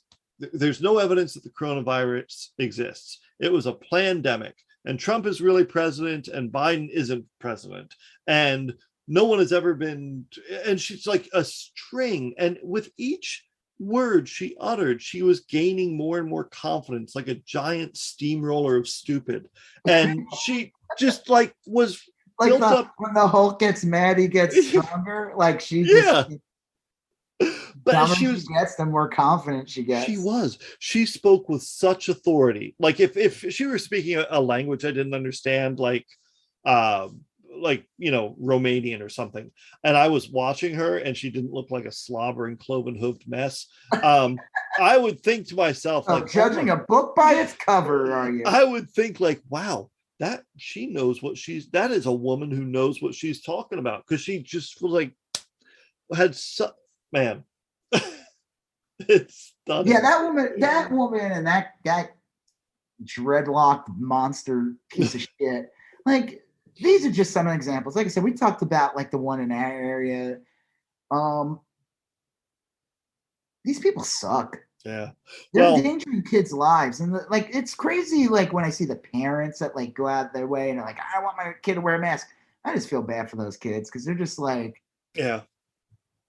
There's got to be some who are like, they go on the internet and shit. Some of these kids like explore stuff. They're probably like, they're starting to get like some of their own opinions. Like, why does my mom not want me to wear a mask? Yeah. Well, that does happen. I mean, like it happens all the time. Like there's a time when kids question their parents and their decisions.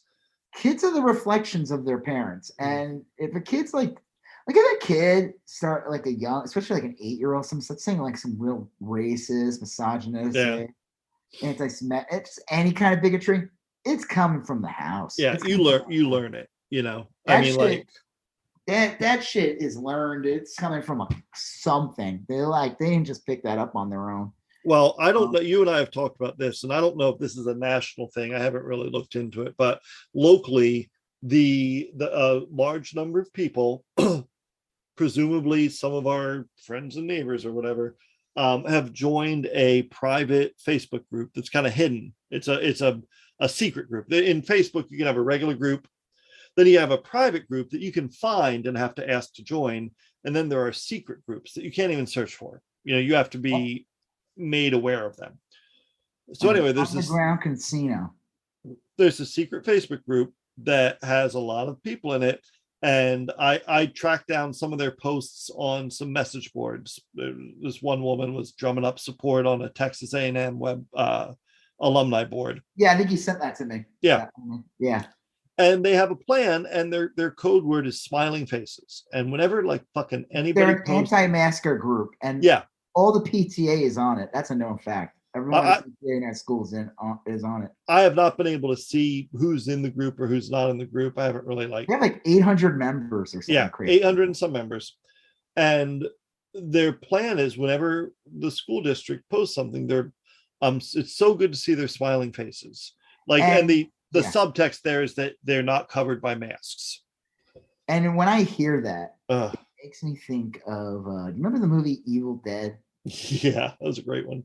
Well, the Evil Dead 2, which is even better than Evil Dead. It's a little more funny. You remember Henrietta in the basement? Yes. Right, you come to Henrietta's basement. Every time I see that, I'm like I want to see the beautiful smiling faces. I just hear Henrietta from Evil Dead 2 and be like, I just want to see your beautiful smiling faces. Yeah. Get my dog, get my... Like, it just makes me think of like Evil Dead. It's so gross. And like the term like beautiful smiling faces should not be a bad thing. No. It just sucks that it's being used as like this anti-masker shit. It's just gross. Well, and again, it's like I get and I sympathize with people that want to have this open dialogue or whatever, where they're like, I hate that my kid has to wear a mask. If that's where they start with, you know, like I get that. I don't like my kid having to wear a mask or having to. I think it's great. I don't want to see it. I don't like that, you know,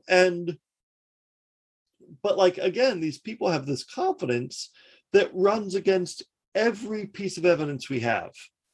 Every piece of evidence we have says masks help.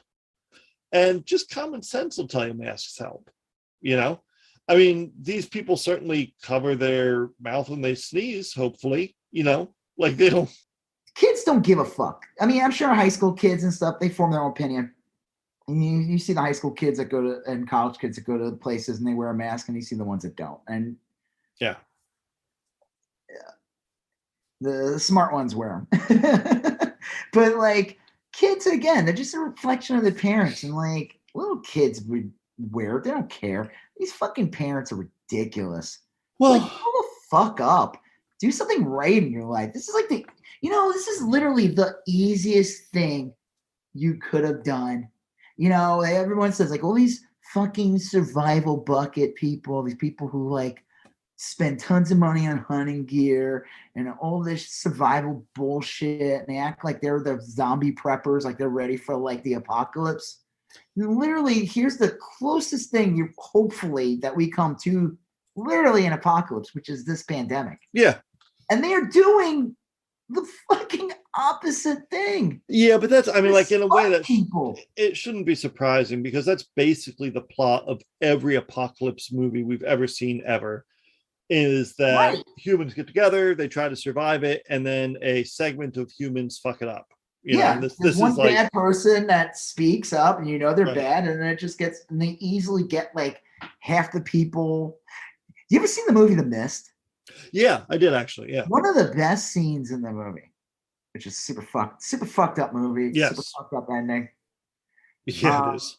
Yes, and I'm gonna spoil this one part. Yeah. I think his name's Toby Jones is the actor or whatever. He's been in tons of shit. He plays like a bagger or someone at the grocery store. Okay. There's a woman there who's like, I forget, I've seen this woman in tons of stuff. She's the religious zealot woman. Yeah. And she starts gaining a following. She's like just trying to lead people on a really bad path of like, go out there. She's gonna get so many people killed. Like, she's just crazy, right? Like, yeah. And it gets so bad, it gets to the point, he fucking kills her. Yeah. He just fucking kills her. He's like, it gets like really violent and something like that, and you see him, and she gets shot in the head, and he's the one. And he basically said, like, I had to. Like, so he basically saved everyone in the grocery store, basically, because he was gaining like. And I'm not saying that's the solution. Go kill. Right. It's an interesting part. It's like he was right. She was. Awful. Yeah. Well, there's like, and hopefully it doesn't happen many places, but there's that school district in Broward, I think it was Broward or Brevard in Florida, where the schools open, and then several days in, you had 4 teachers die of COVID, all at the same school, and at some point, some kids are going to get sick, and let's just say it's not anything big. It's not a big deal. They just get sick, very sick. There's these ghouls in a secret group colluding with who knows who, maybe school board members, maybe organizations within the schools, and they're like, or whatever, with no evidence and no, they're just, I don't know. It's disgusting because, and the thing is, and I'll say it again, these same motherfuckers who send their kids with no masks and are in part of like secret groups, or they use smiling faces. The minute their fucking kid gets COVID, if they even bother to take their kid into the doctor or do any of that, they will retaliate in some way against the school. Yeah. And the joke will, but it won't be like, oh yeah, well, I'm gonna have my kid wear a mask now. No, it's not that. They won't do any of that. But no, they'll twist it to be like, well, clearly the school should have done A, B, or C, or I don't know. I mean, it's frustrating because they don't have a good argument, and they're not articulating a good argument. It's like mean. It is mean. At the end of the day, it's mean. It is fucking secret group, and they're just like. I will say that too. There's a huge element of bullying to it. It's it is essentially like, we have a private group, we're going to get what we want, and we're going to have this kind of code phrase that we say repeatedly everywhere there's a post. There was a principal that one of the principals in the district said that. Yeah. And I saw a woman who said something like, hey, they were talking about kindness, and the woman's like, if you want to be kind, wear a mask or whatever. And then a whole bunch of like fucking grown ass parents are like, you should go home, you should keep your kid home, you should I keep my kid home because of that. Like, my freedom is being being taken away. And it's just got like they're bringing in people from out of the district. It's just like this bizarre bullying thing. That horrible woman that we made fun of at COVID all the time. Yeah. She don't even go to public school, and she's trying to dictate what gets taught in school. She's trying to dictate what gets taught in school. Well, guess what? She won. As soon you are gonna have to teach your kid history. Yeah. Because she's gonna learn horrible, like, whatever, like that the Klan was just a thing. Yeah, I think that it was a private Facebook group that people were part of. You're 100% right that's bullshit. I think that's going to backfire on them. I think that's going to backfire on them. Maybe. But I don't know. It's disappointing, and I guess that's the thing, is that like I saw over the last couple of days, I saw that school board meeting in Tennessee. I saw a school board meeting in Lee County, Florida. Mm-hmm. I saw a school board meeting here in Texas. I saw one in San Diego, California. Crazy guy. I saw one in, I want to say it was Washington State. It's everywhere. It's everywhere you go. They've turned schools into a battlefield, and they've been doing it for years. And they said they're putting QAnon members into the school boards. They've done it for years. They've done it for a long time. They're ramping it up, and they're getting crazier and crazier. They're reactionary. They want to stop any type of progress, and they do it. They really do it. Whenever there's a Democratic president, they go even crazier. They go even crazier. Well, it's funny, when they work on the local level and stuff like that. But it's just funny how, like, Abbott and everything, like, when there are communities and cities and towns in Texas that are like, no, we do want masks, and then Abbott like comes in and it's like, no, you're not allowed to. Like, I'll tell you. I think Fort Worth wanted it, and they ended up stopping it. I saw, and I want to look into this more because I only saw a few polls. A few polls came out today. Axios did one. I want to say YouGov did one. A few like reputable pollsters came out, and they were saying that like 44% of all Republicans want masks, a mask mandate. 44% of all Republicans, and like 70. Seem like a lot, but that's a huge number of Republicans. That's a large minority of the party. But if you add that to the large majority of Democrats that want That's the mask. majority of the population. It's the majority of the population, Yeah. as well as independents who overwhelmingly want mask mandates. I would, Yeah, they said it was like 70% or something want it. yeah. Insane. And I've seen that like reproduced a few times where they're saying, like, you know, all in all, across the board, most people want mask mandates, you know. Now, maybe they don't have secret Facebook groups. Maybe they don't like throw temper tantrums in school board meetings, but most people want them. And I don't know. I mean, I guess that's kind of what I've been struggling with the last few days. It's like, what is the best way to do it? I wrote to every member of the school board. Only one responded to me, and it was a bullshit little form letter.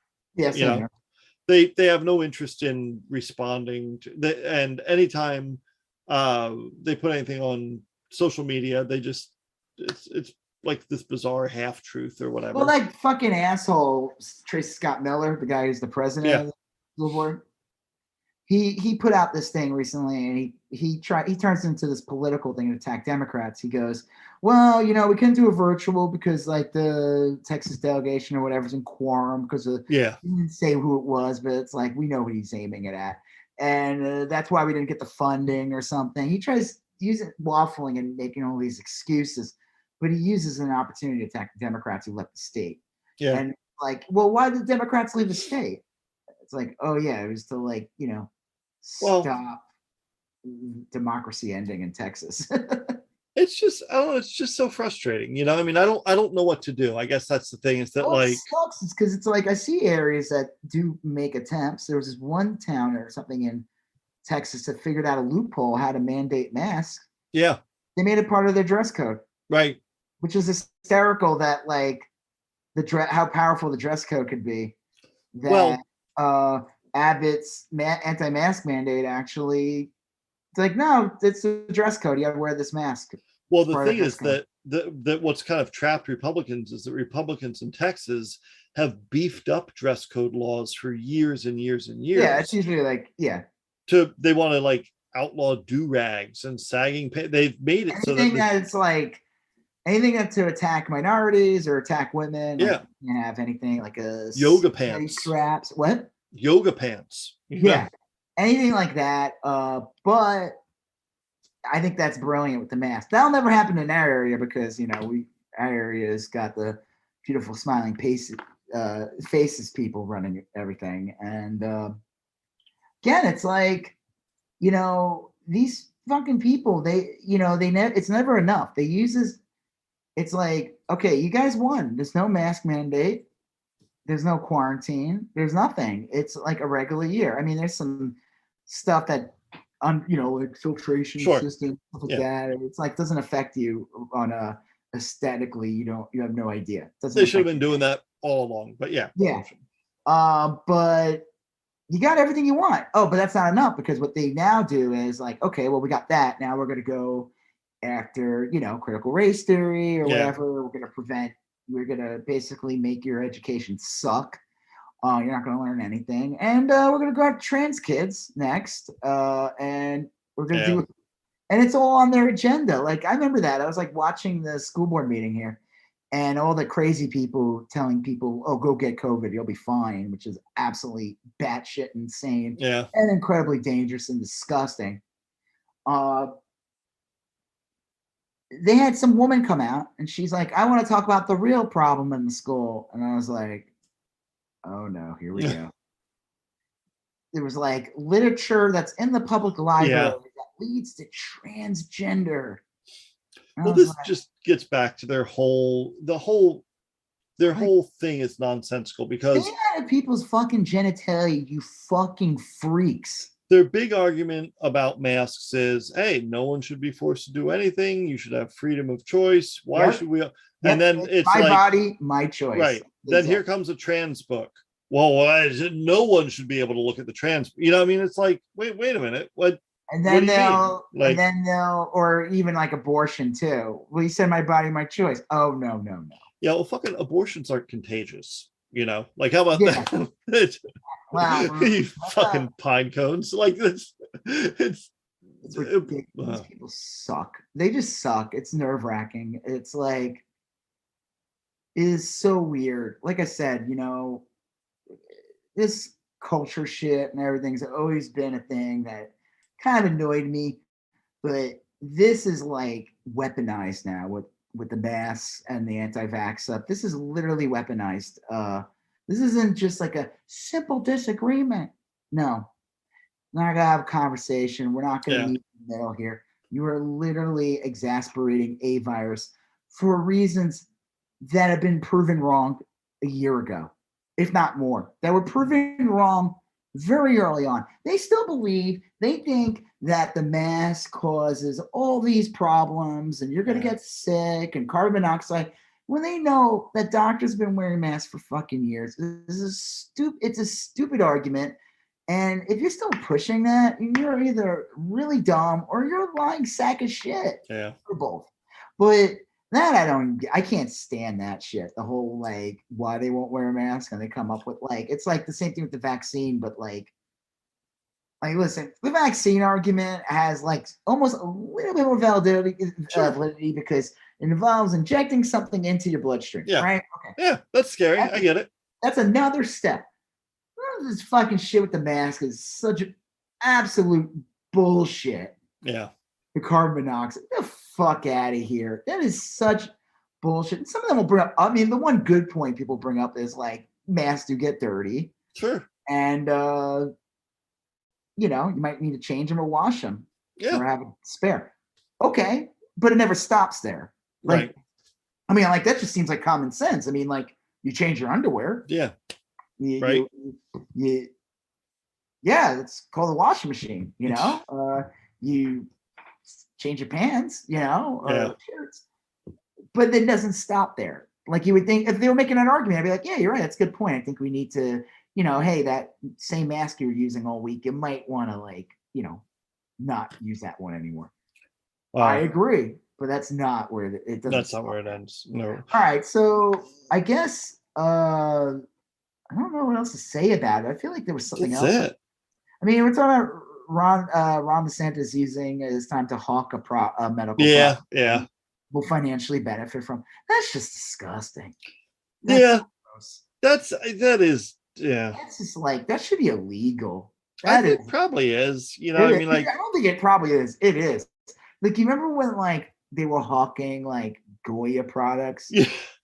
During the Trump administration, that shit was illegal. Or like when what was it? Kellyanne Conway was pushing Ivanka's clothing line. Right. Yeah. You can't go out and buy it. Or like, that's like, I mean, nothing happened. Nothing came out of it. But it is fucking illegal. Like, it's I guess that's it. I guess we just talk about something a little more pleasant. Yeah. Right. MAGA Chud's going to prison.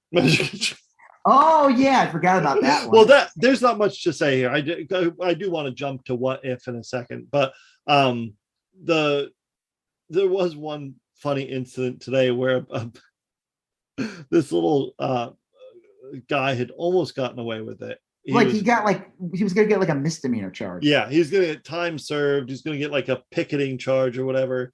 And then right at the last minute, the prosecutors pulled the deal off the table.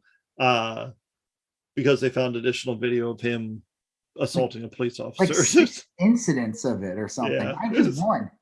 Again, this thing was January 6th was videotaped for everyone to see. Yeah.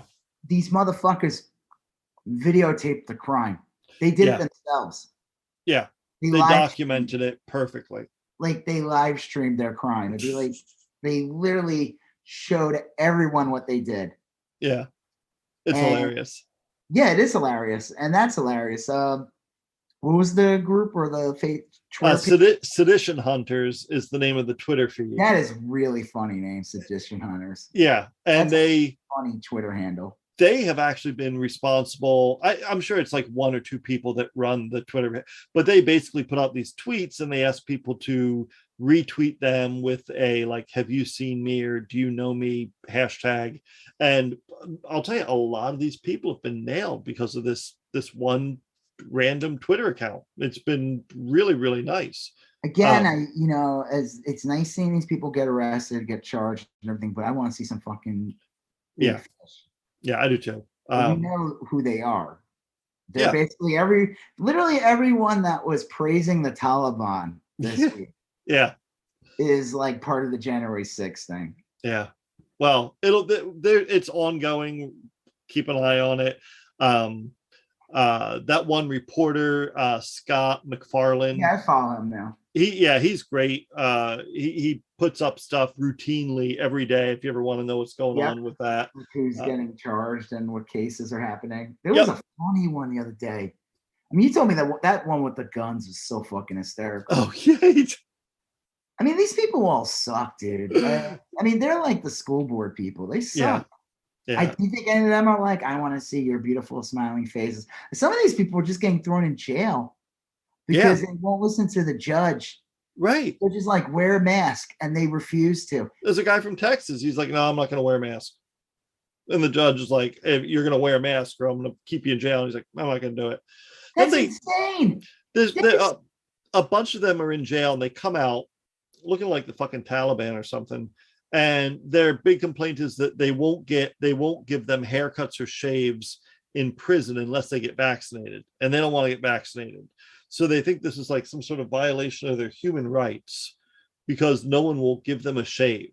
They're not getting vaccinated is a violation against all our rights. Yeah. And that's the thing that pisses me off about these fucking people is that they act like it's a freedom or it's a choice thing. And the thing is, like, no, it's a literal public, like, you're a fucking public menace right now. Like, you literally are like making this virus worse. Not you, Joseph. Well, Right. You were eating that hot dog once. Yes. Wear your mask for a minute. So my tofu dog. Oh yeah. Yeah. What the hell, man? I'm not a real hot dog. Well, I guess it is a hot dog. In case. None of them are actually made of dog. So so in theory, it doesn't matter. And I imagine most hot dogs are probably made sleek tofu anyway. Yeah. They're just cross sections of really skinny dachshunds. So and raccoon butts. Yeah. Like these people suck. Like, imagine you're like, I refuse to wear a mask, so I'm gonna rot in jail for like until I get to see the judge again. And these Twitter accounts on the right are like talking about it like it's a human rights violation that this guy didn't get to shave over the last 4 weeks. I mean, it's no. You could say no. He could. He has to get vaccinated. Yeah, right. It's a literal like health. He's a health risk to the entire prison. Yeah. Like we're all. The prison is like this. The what's that stupid petri show? Dish. That train. Snowpiercer. Yes. Snowpiercer. Like one thing could fuck up everything. Yeah. In prison, it's like petri dish. That's why the thing with the schools is absolutely insane. That the prisons care more about the prisoners and their staff than the schools here do about the students or staff. Yeah. That shit insane. That guy should just attend our public schools here. Yeah. The guy probably could get shaved in class. They wouldn't even care. He could teach them history. It would be perfectly aligned with the new Texas curriculum, studies curriculum. I saw. We'll move on, but I saw this one video the other day on an airplane where this woman refused to put on a mask. It goes on for like a couple minutes, and the lady's like, "You have to put one on." She refused to do it. They're like, "All right, you're out of here." And they had to get the fucking air marshal, to fucking yank this Karen fuck out. And I'm like, what is wrong with this person? Like, first of all, like the whole process of going on a plane. You know what's coming, yeah. No, but I mean, like, all right, you have to get to the airport. You either took an Uber or cab, whatever. You got dropped off, or you have to park your car in the parking lot. You get your ticket.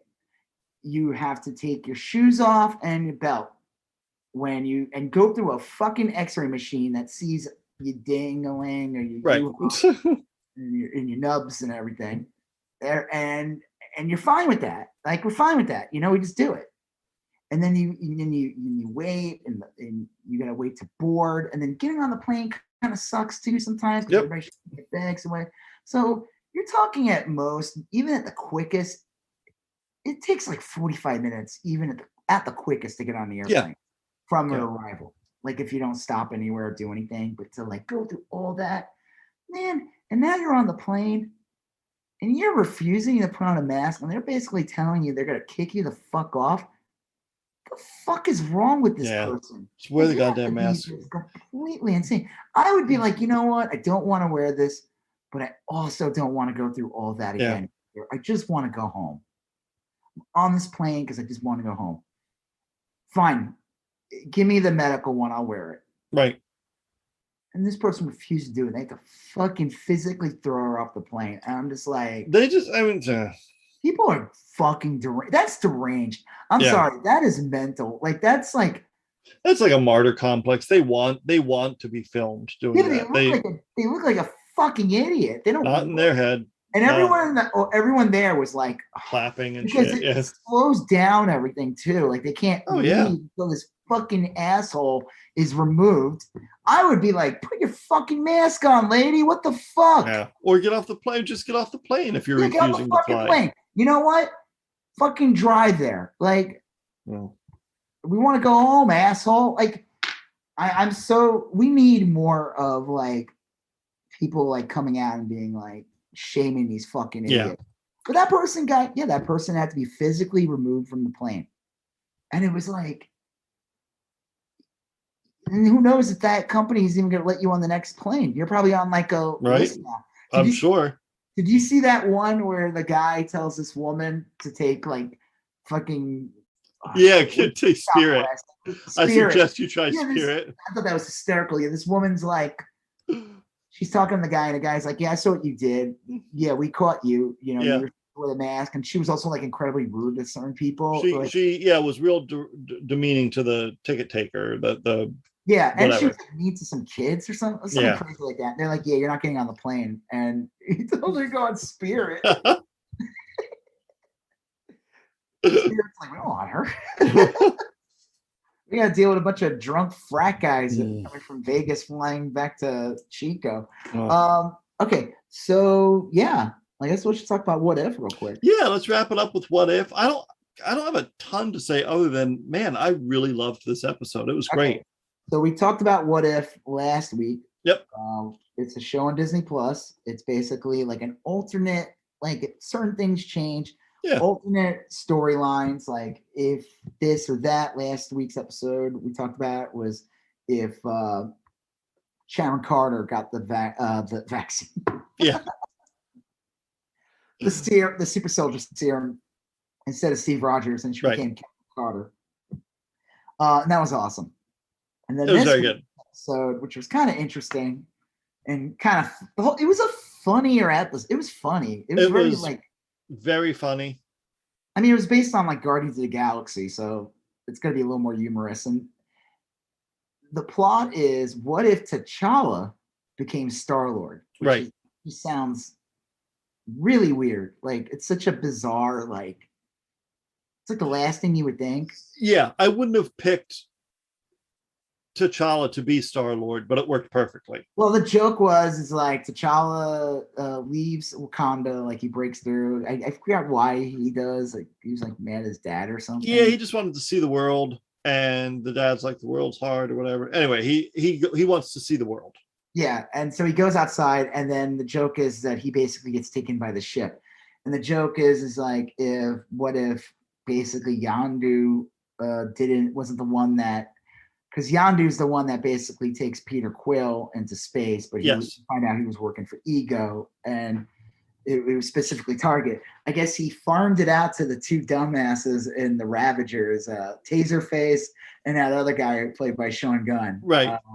And the joke is they just pick up. They don't know what a human looks like, even though Sean Gunn's character literally looks like a human. Like I thought that was weird too. This guy's a little humanoidish, but like he's not exactly human. But the one guy's like, all these humans look the same. But he looks exactly. But he looks like a human. He's like it's really funny. He's a human, literally a humanoid. Like he looks like he could live on Earth and no one would know that he's. Yeah. It opens basically like it's a really cool opening. You basically see the opening of Guardians of the Galaxy, but in Yeah. animated form. And at some point, when Peter Quill, who you think is Peter, when Star-Lord retracts his helmet or whatever, you realize it's T'Challa. Yeah, and he has like it's kind of cool because like he's kind of wearing like a Star-Lord outfit, but he also still has like his necklace or whatever. Yeah, like a vibranium necklace. Which is, so it's got a little mix of Black Panther in there, but it kind of, everything plays out like differently. Like he's trying to take this thing, and which is revealed to be the Infinity Stone at some point. Yeah. And that same guy who Peter Quill confronts, this guy, but the joke is that, well, in Guardians of the Galaxy, he tells that guy, like, I'm Star-Lord. Everyone knows who I am. And he's like, who? Yeah. But everyone knows who Star-Lord is in the universe. Yeah, he's very popular. He's like a Robin Hood character. He's like loved by many. He does good deeds. He's like a Robin Hood type character. He makes the Ravagers like do good deeds. Like he convinced Thanos to go good. Yeah, Thanos. One of the biggest, funniest scenes is like after that scene, they go to a bar, and that one guy who fought Peter Quill in the first one, actually he's like obsessed with T'Challa, and he ends up joining him. Right. And they go to his bar, and is the bar run by Thanos? Is that the joke? No, I think Thanos is just there with them as a group. Yeah, well, like you see, the bar is run. Wasn't that? That's what I meant to ask you before we even recorded. That was Drax, right? The bartender. Yeah, there's a scene with Drax because the joke is because Thanos didn't go on his mad quest to get the gem, do the thing. He didn't kill populations.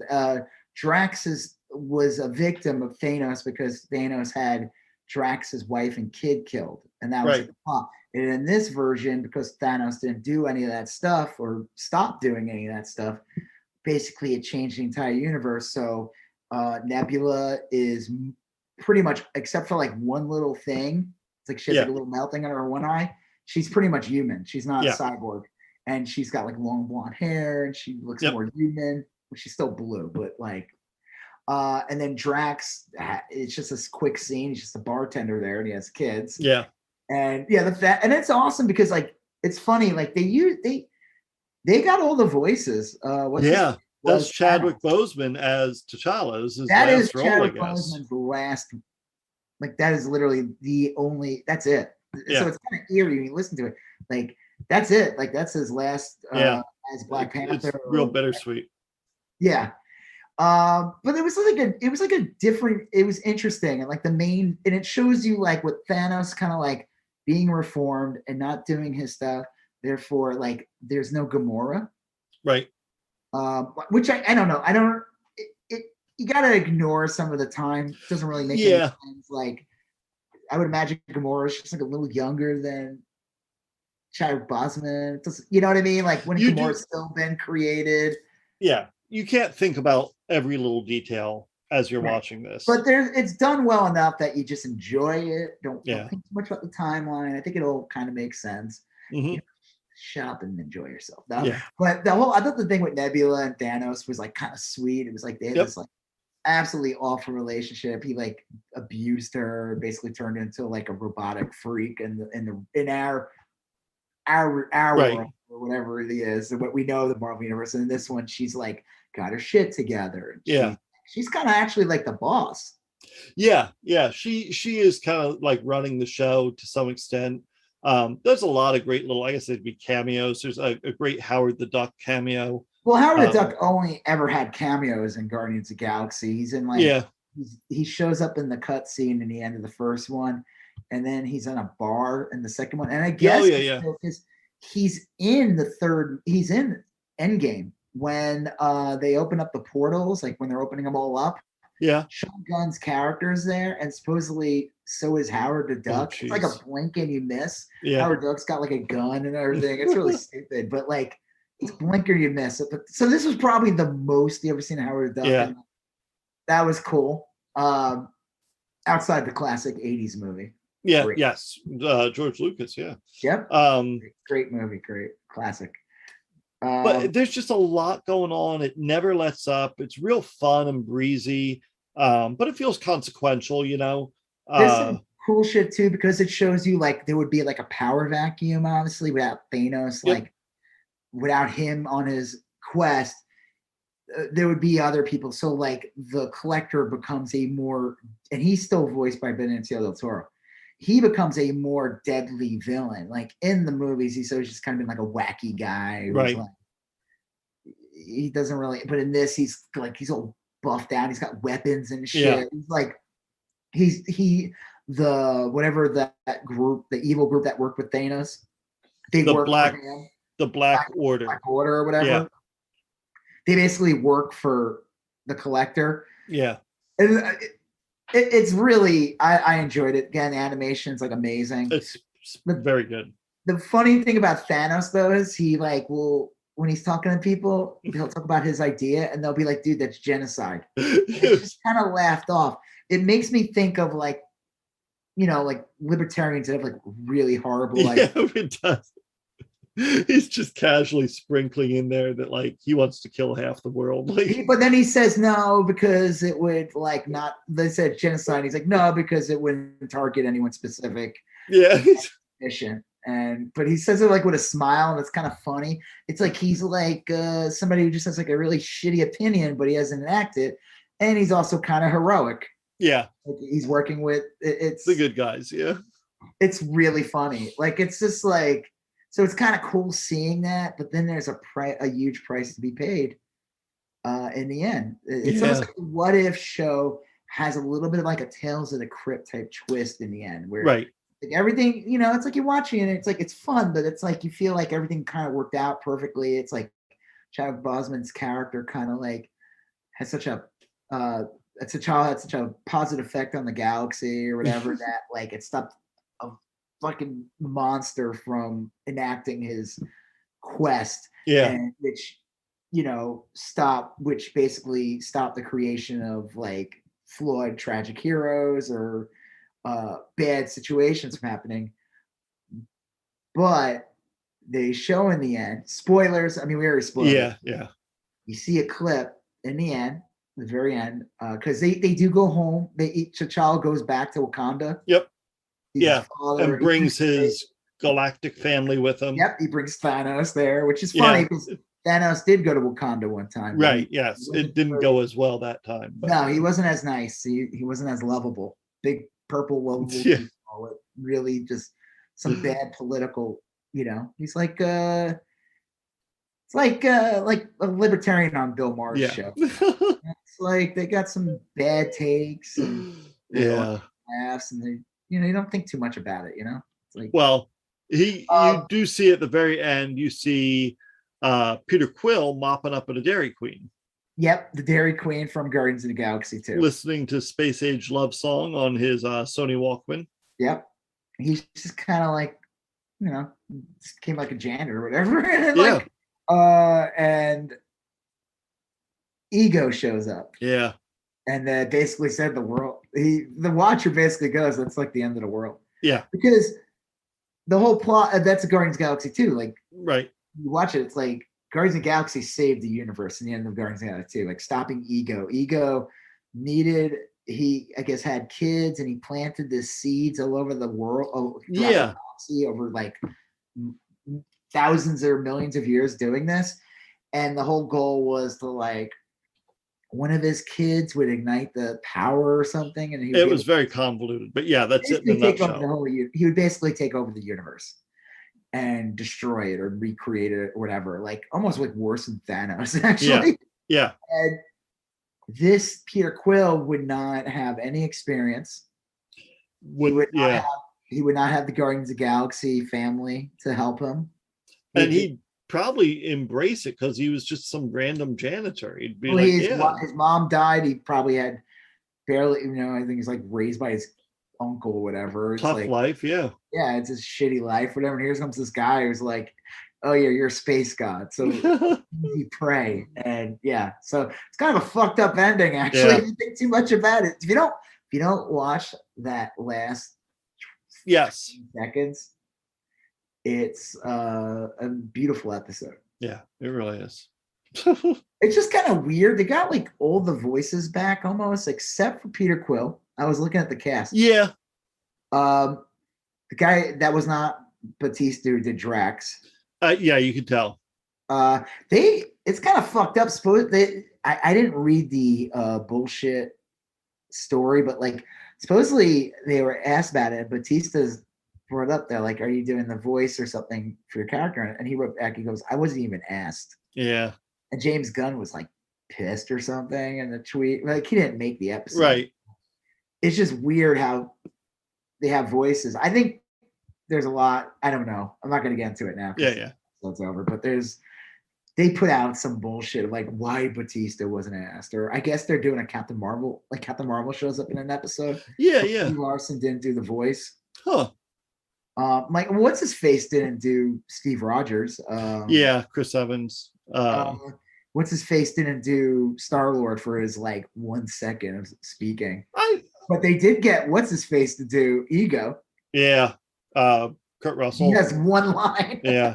I wish they had brought all the actors back, but that's not a deal breaker for me. I mean, when I look at like when I see animated shows, I don't need it to be the exact voice. If it is, that's great, but that's not a deal breaker. I just think that with those actors and those properties, they should offer the actor first and see where it goes. Yeah, let them deny it. Like, I don't want to. I'm busy. Right. It was nice though that at least all the main characters, like the main players, that was their voice. Like, I mean, at the end of the day, Bautista's in it for like literally. It's not Bautista. Sorry, Drac. Right. It's like maybe 20 seconds. Right. And Peter Quill's in it for like 2 seconds. Yeah. So it's like you got Josh Brolin. Josh Brolin, isn't he? Yep. Yeah. To beat Thanos, and you got Chad Bosman back, and Benicio del Toro came back from The Collector, and I forgot her name. She did Nebula. Yeah, those are all big names. Yeah. I don't know. That's crazy. Did you see the trailer for the Star Wars anime? Yeah, that looks great. That looks crazy. Music is great. The art is great. The stories look great. Let me tell you, man, the Disney Plus stuff when it comes to Marvel and Star Wars, they're doing it right. Like, they're doing it. I honestly think it's going to hurt the theatrical stuff a little bit. Well, I think the expectations are going to change what people have in the movies.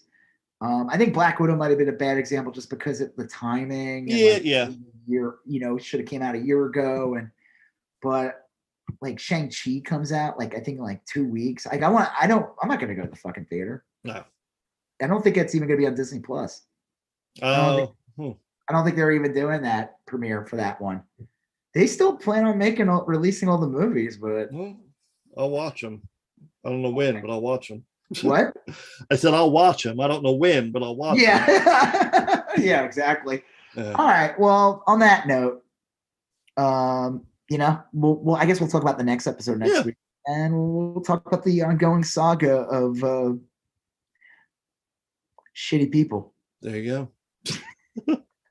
If the world's a turning, the shit is churning. Burning. Yeah, burning. It is burning. Definitely. All right. On that note, I'm Rob Israel. I'm Joseph K. And you still going on about that. Thank you for listening to You Still Going On About That. Please like, comment, share, and if you haven't done already, please follow us on Instagram, YSGOAT, Facebook, YSGOAT, and Twitter, YSGOAT. Thank you, and have a great day.